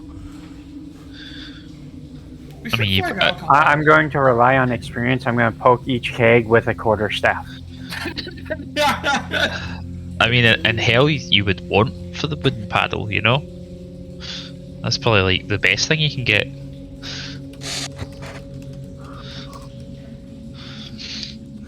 So I'm gonna have me a little fun, because as Jade pokes the first one, nothing happens. As he pokes the second one, nothing happens. As he goes to poke the third one, he doesn't need to. Bellamy's sitting there, arms wrapped around it, trying to get the cork open. Like, come on, come on. Sorry. Yeah, absolutely. So, beyond that, the fire pit would be functional if it had a way to exhaust. Lighting that up could lead to carbon monoxide poisoning, so the DM recommends against it. It's a small space. Fire in a cave. Fireball! Right? Oh my god. I'm just a kidding quick clearly. Just a quick little Fergus update in case anyone was wondering, but more specifically for Dean. After he threw his little tantrum, he's now sleeping on the bed. Oh. Just heads up. I don't want to go I'm to very bed was pleased really to also know exactly. that. I don't No. want to go to bed. It's what I need. The unfortunate truth, however, is that rum freezes between 15 and 25 negative Celsius. As you know, it's about negative 50 here. You've all got the power to survive it, so you haven't had to do any checks for all that. But sadly, those barrels are slightly expanded as the rum inside is solid. That being said, as Bellamy is inspecting one, and Jade is inspecting one, you most certainly notice that out the edges of it, pieces of rum have solidified into long icicles. You can tell her off a rumsicle. Rumsicles. Fetch me my lolly. I want. I have a rumsicle? You do. It's melting very quick, just due to your own body temperature, causing it to quickly heat up. Negative 25 usually required to keep rum good and solid. So yeah. But Alec will cast frostbite on it so that it stays a bit more solid for her. no, not bad. Oh boy. I'm so excited. I give Alec a hug and then I start licking my rumsicle as I look around. Which has a wonderful flavor, unlike most things in hell. It still retains it, and with the age and for some reason the freezing, it appears to have matured to a rather exceptional product. But yes, you have a rumsicle. Everybody can have rumsicles, there's a bunch of them. Lulu's presently trying to rip one off with her two stubby legs. She's like putting her nose on it, she goes, "It's really cold, but I can't get a grip on it." I will break one off and hand it to her. She happily grabs it and almost dances on her 4 feet, as she then flops down and just pops it halfway in her mouth, like, "Oh, this is heaven."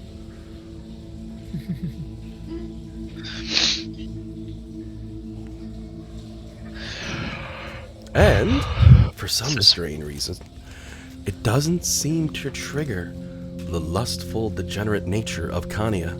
As you enjoy your rumsicle, you don't have an urge to just mow them down. I mean, you might have an urge to have more than one because they're delicious.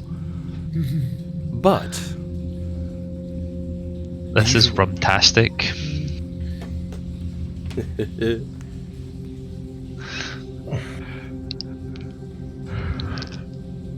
Well, then I have no choice. Everyone got one? Yep. Okay, cool. I just got a note as well from D&D Beyond that all books will be on sale for $19.99 tomorrow. Oh, really? Nice. Already owned them, though. Oh yeah. Good time to stack up though for anybody who's missing, right? Dean, I think there's I somebody here certainly now am. because Fergus just got up and is staring at the window. Alright.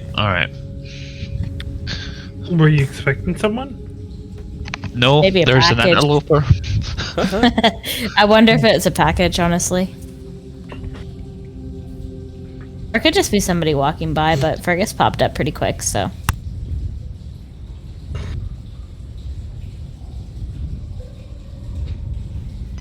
Nothing. Ah, so just a ghost then. Yeah, no, I mean, I'm just gonna save you a minute there, Jillian. I'm gonna pull your mini forward into the kitchen with the rest of them. Oh, thank you. I am paying attention. I'm just yeah. I'm hunting for Eevees and Pokemon. So it's very mindless. It's I'm just I've been listening very closely, but I've not been looking at the screen. Oh geez, no worries. A lot of this is theater of the mind at this point. Eevee is Jillian's favorite, I think. Yeah, one of my top You 5 think? for sure. Dratini is really close too. I'd have to pick between Dratini and Eevee. It would be a tough pick. But I think I like Eevee the best because of the potential that it has. Plus all those forms. That's fair. Yeah. My favorite are Dragon Knight and Gengar. One thing I really liked in Pokemon Go was collecting the Eevees when they had the special hat that one time with the flower. Yeah. I got A flower crown. My favorite Pokemon are the first two fire starters. Was it Charmander and Cyndaquil? And I have a little stuffed Cyndaquil toy that my cat has absolutely fallen in love with, beating the ever-living hell out of. She grabs it because it's like the right size that she can grab it and just go to town on it, right? Like biting and kicking it with her back paws and stuff. Chimchar's, his Monferno's pretty up there on my list just because he looks cool. That's some good stuff. Infernape or whatever it is. Or Monferno, I'm not sure which is the top end. But Geez, Pokemon, we could go on for hours. So then, as you're all chilling now in the kitchen, having a kitchen party, Lulu's enjoying her rose. Sorry. Can I just say one more thing before before we change the subject off Pokemon? So I went to Showcase and I bought the Pokemon Oreo cookies. They were only $14.99, which was a little less expensive than like the $18.99 that my coworker saw them at and told me about. So I bought them, and it's my sister's birthday on Tuesday, and she was over at the house on Thursday evening. I think it was a Friday. She was over recently, and when I was shopping, I bought her present for her birthday present, and I wasn't going to see her again, so I told her, okay, you can open your present, and I didn't have anything else to give her, like a cake or anything to blow out candles, so I was like, oh, here, have a Pokemon Oreo to, like, you can pretend to blow a candle out here, and I pick up one of the Pokemon Oreos. Here, you can have this one, but it had Dratini on it, and I was like, no, it had her Dratini on it, and I was like, no, you can't have that one, here, have this one, and I grabbed another one. I wouldn't even let her eat a Dratini cookie. I didn't even know they were a thing. I look them up and it's like $20 for a pack of cookies. Okay, Oreo knows how to make money. Damn. To be fair, it's a pretty big like bag. Like it's a bigger bag than I think the standard. Oh yeah. And I'm pretty sure they're double stuffed as well. Like they're really good. Like they're better than your standard Oreo. Like the quality is very high. But yeah, no, it was an indulgence, and I probably won't be doing it again. But oh yeah, it was a nice little treat. Then toss up the picture of that flower crown too. That's pretty cool.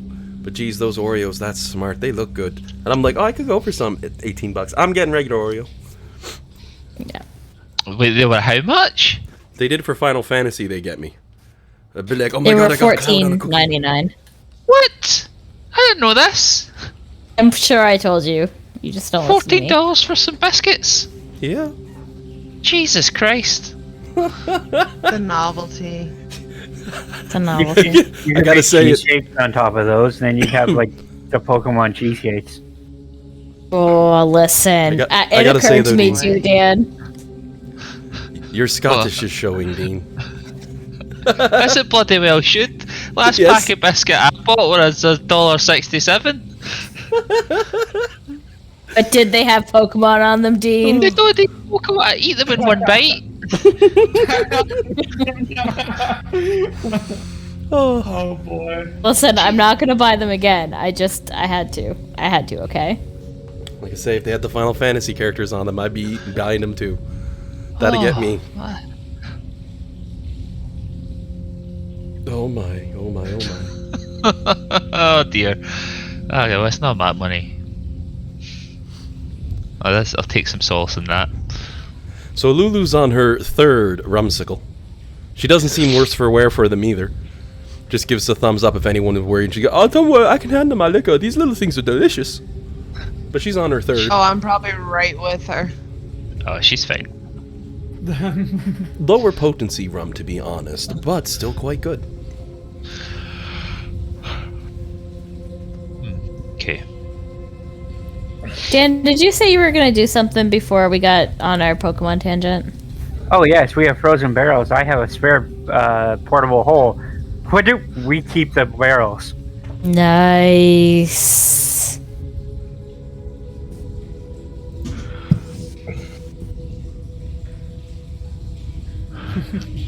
Okay. Ah, yes, the portable hole can hold so many things. Does this fireplace look like it would still burn? Oh yeah, Or is but it like frozen? there's nowhere for it to exhaust. If it were to ignite, you'd be choking out pretty quick from the smoke inhalation, but you could light a fire there. Something a little more controlled, you could probably have a little flame going, but there is nowhere here for it to exhaust. Yeah, I only have big fire, not little fire, so not gonna take out the party today, guys. I'm just gonna keep on getting drunk. It's probably a good decision.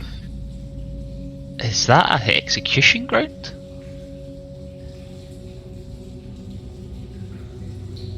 A what?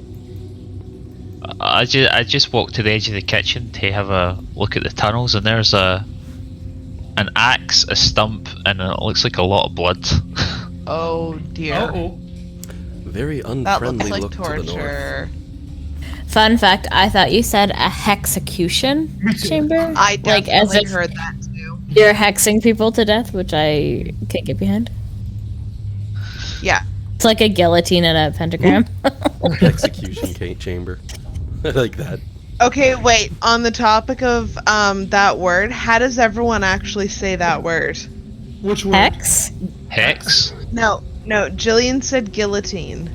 Guillotine? I need to take a poll. How do Oh. we say? How does everyone Or say guillotine? it? I would say guillotine, but there's some people insist on saying guillotine. Yeah, I've heard guillotine a Yeah, bunch. I'm not That's sure. me. Yeah. That's the two ways.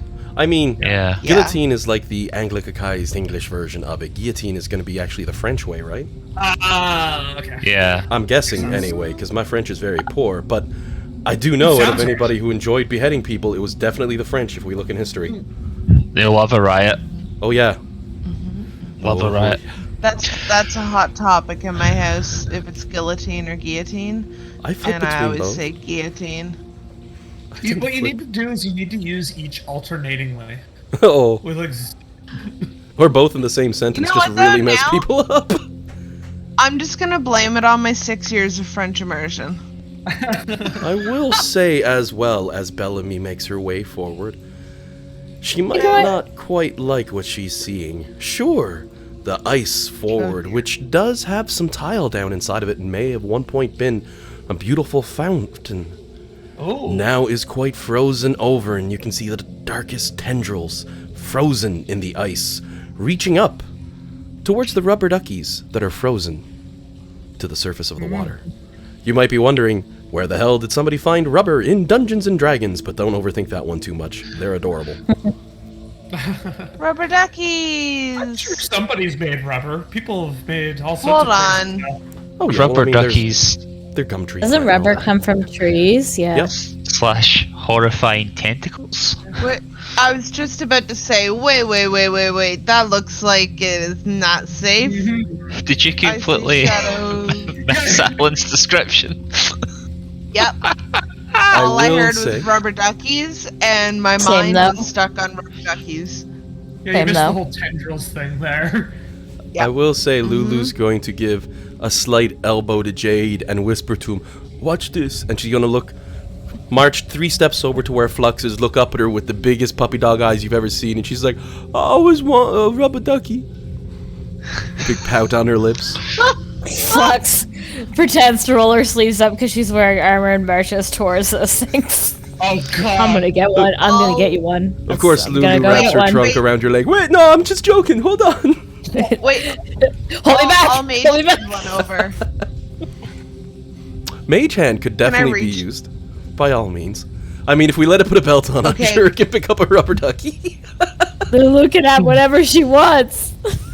Yeah, but I'm not just gonna like grab it quickly. I'm just gonna I'm gonna poke it first and see what it does. And if it does nothing, then I'll kind of slowly pick it up because I am unsure of those tentacles. As you give it a Because poke, I am unsure. and I'm That's sure the end of the sentence. at this point Nimbar and Isaac are watching like, oh, she's using the magic hand. That's such a handy tool. Her turn this time. Because, the wizards like to see where this happens. As you extend out your mage hand, it pokes the rubber duck, which gives a happy squeak of a ducky squeak. However, it is frozen to the surface of the ice. It would take a little bit of pressure to pull it free, but you're pretty sure mage hand could pull it off. Okay, I'll ooh, fuck. Okay. Alright. Yep, okay. Bellamy's gonna be brave. Courtney's about to puke. I'll pick up the duck.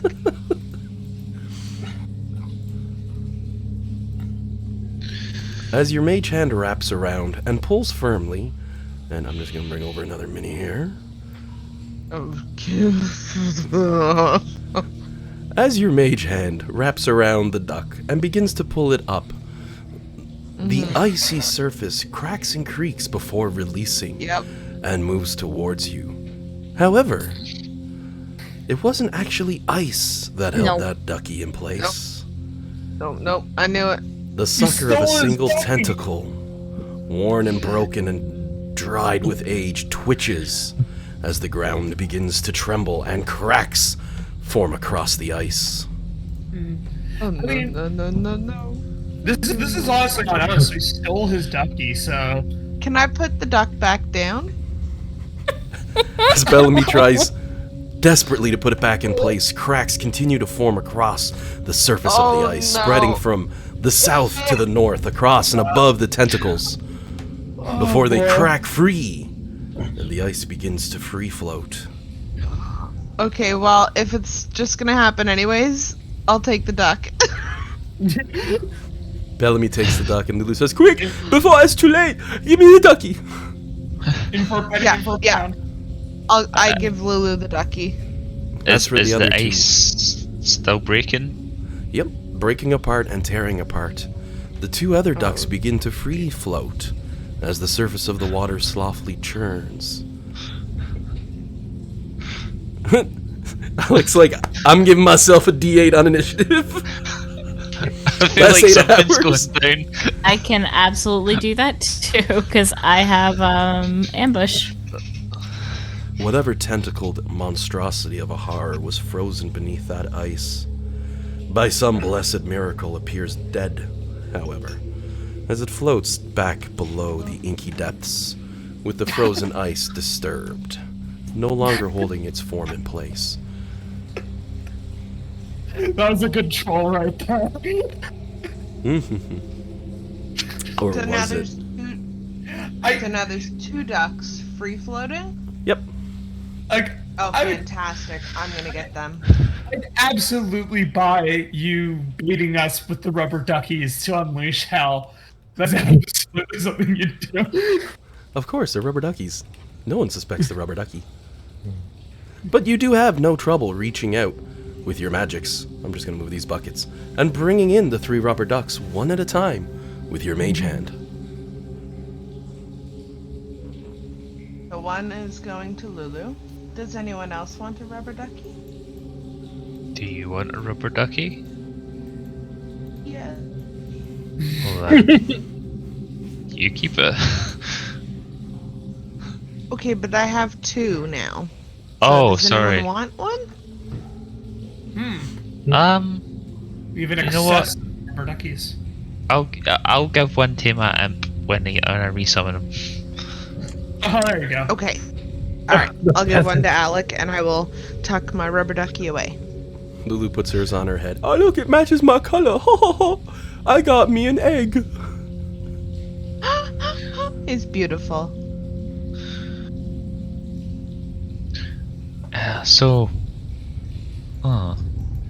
Maybe they fed this thing here. Maybe it wasn't an execution ground. But either they killed people and fed it its bodies, or this was they just fed it stuff. Could just be a pet. A horrifying pet. So I there's mean- an hourglass, bucket, flags, a stump and axe, a trough. Yeah. You can give an Now- inspection or an investigation or perception of that table. I'm Sorry, God. I'm just gonna cast Identify on the duck. Alrighty. I was gonna say that it could have been a pet originally before vengeance was required, and then maybe it turned into an execution ground. So since Identify takes a minute to An cast... execution crab. Oh god. Ground. Oh, you know what? Execution crab. I didn't know that I had to be afraid of that until now. Thanks for that. With guillotine claws. Did say ground, but crab does sound better. Oh my word. Oh, Yeah. Bellamy, what have we created? I know. And it would have to have a French accent just because of the claws. I mean, I make the joke, but I mean, it's wonderful. Now, for the perception check at a whopping 29, as you look over the table, you can actually give a nod. This wouldn't be used for people. There's nowhere for any of the traditional spooky, creepy bloodletting crap. Near as you can tell, this would be well positioned for livestock and the lot. Is it like when they fed a goat to the T-Rex? Essentially. It looks like this is where they would have fed whatever was in the water. Oh boy. Doubt humans, though, judging by the look of this. As for the rubber ducky, it is in fact magical. It is a rubber ducky of eternal floating. So long as it's placed on the water of its own accord, it will never sink. It can be forcibly taken underwater, but if released, it will automatically bob to the surface. Love that. Love that for me. Well, this is essentially magically, it's a rubber ducky. Like, It also will not tarnish due to the fact that it's magical. ooh, well that's nice. So, I mean, I suppose that explains why it's in such nice shape after all these years. It would actually take decent magic to destroy it. It is designed to be quite durable. So what you're saying is we need to build like some sort of shield out of these rubber duckies. Red Dragon shows up, breathe weapon, boom. Lulu just cries over the melted pile of duck. But I mean, we could use it like, you know, if we had, if we were underwater and we had to get to the surface real quick, we just whip out a rubber ducky and it'll just float us to the surface. I've already thought of that. I have something for that. Of course you do! You have something for everything! This is what happens whenever you create like a goofy magic item. Is players always immediately start thinking about how can we actually turn this into something really like broken. well, it barely weighs an ounce, which means its thrust against water is barely going to be that of a buoyant ounce. So I mean, there's only so much you can break with that. But Yeah, at 9th level spells, fair. the game's already broken. that is true. That is true. When you have wish, there's not much that like, you know what I mean, you can do at that point. Jade is here. Everything is broken. Yup. Yeah. Hell, he cast the 9th level. He's like, I'ma gate it. Yeah. So, I think I'll call it there for the day since it's at 2 o'clock now. That's a good little spot to leave off. Didn't even notice the time. It was running pretty smooth today. All the little pieces and so much plot. As you can tell, some rooms have fights, other rooms have story. But you definitely nailed some of the bigger ones already, which is entertaining. Nice. Still a bit of creepy dungeon left though for sure, because, I mean, you've traversed a nice pocket of it. I'd say about a third. So that's not too bad. Still no sign of any dragons though. But there will be. There will be. Mwahaha. There be dragons. No therapy dragons, just bad dragons. These ain't gonna help you. Ba-dum-bum. Oh. Command, be my friend. Now I have a therapy dragon. Legendary resistance, no. Command, be my friend. Legendary resistance, no. Command, be my friend. Mythical resistance, I throw it back on you. You're now my friend. Kill your friends. I cast friends! This is getting confusing. Guys, if we say friends one more time, a theme tune's gonna start playing. So no one knows. Oh, shit.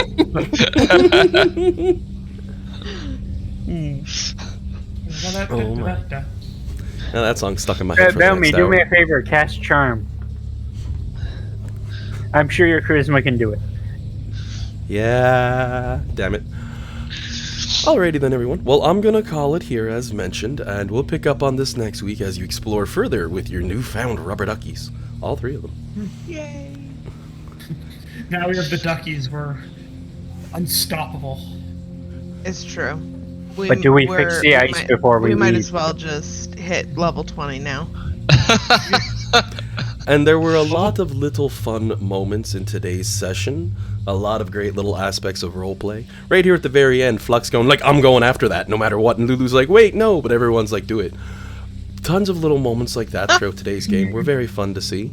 So, I'm going to go ahead and give everybody a point of inspiration. This was thoroughly a very comedic and enjoyable session at times. Yay! And fairly efficient for us, honestly. Yeah, you zoomed through. You kicked the crap out of things. And then when you got to that boss fight, the whole team's like, okay, look, we do 50 damage a turn at least. Got it? And I'm like, okay. It has a lot of health, but okay.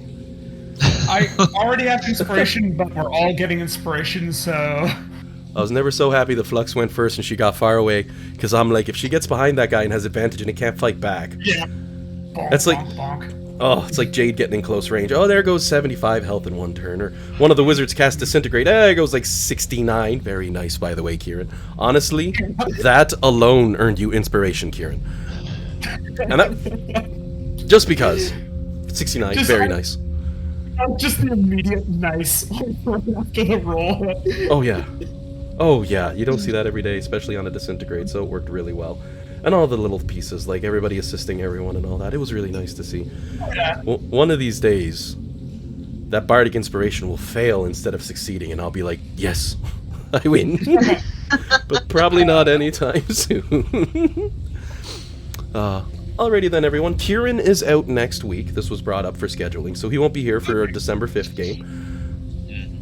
And if we're out 2 more players as well, I'll call the game at that point. But that's why we have 6 players, so that people can come and go a little bit and have a little fun with it. Kieran's going to be absolutely obsessed with the rubber duck with his character Isaac next game. Gives a reason for his character to be a little less involved. But I'm going to call it at that point then. I know I've said that already, I'm repeating myself. And I'm going to cut out on the server and get this whole thing going. Before I jet, any questions, anyone?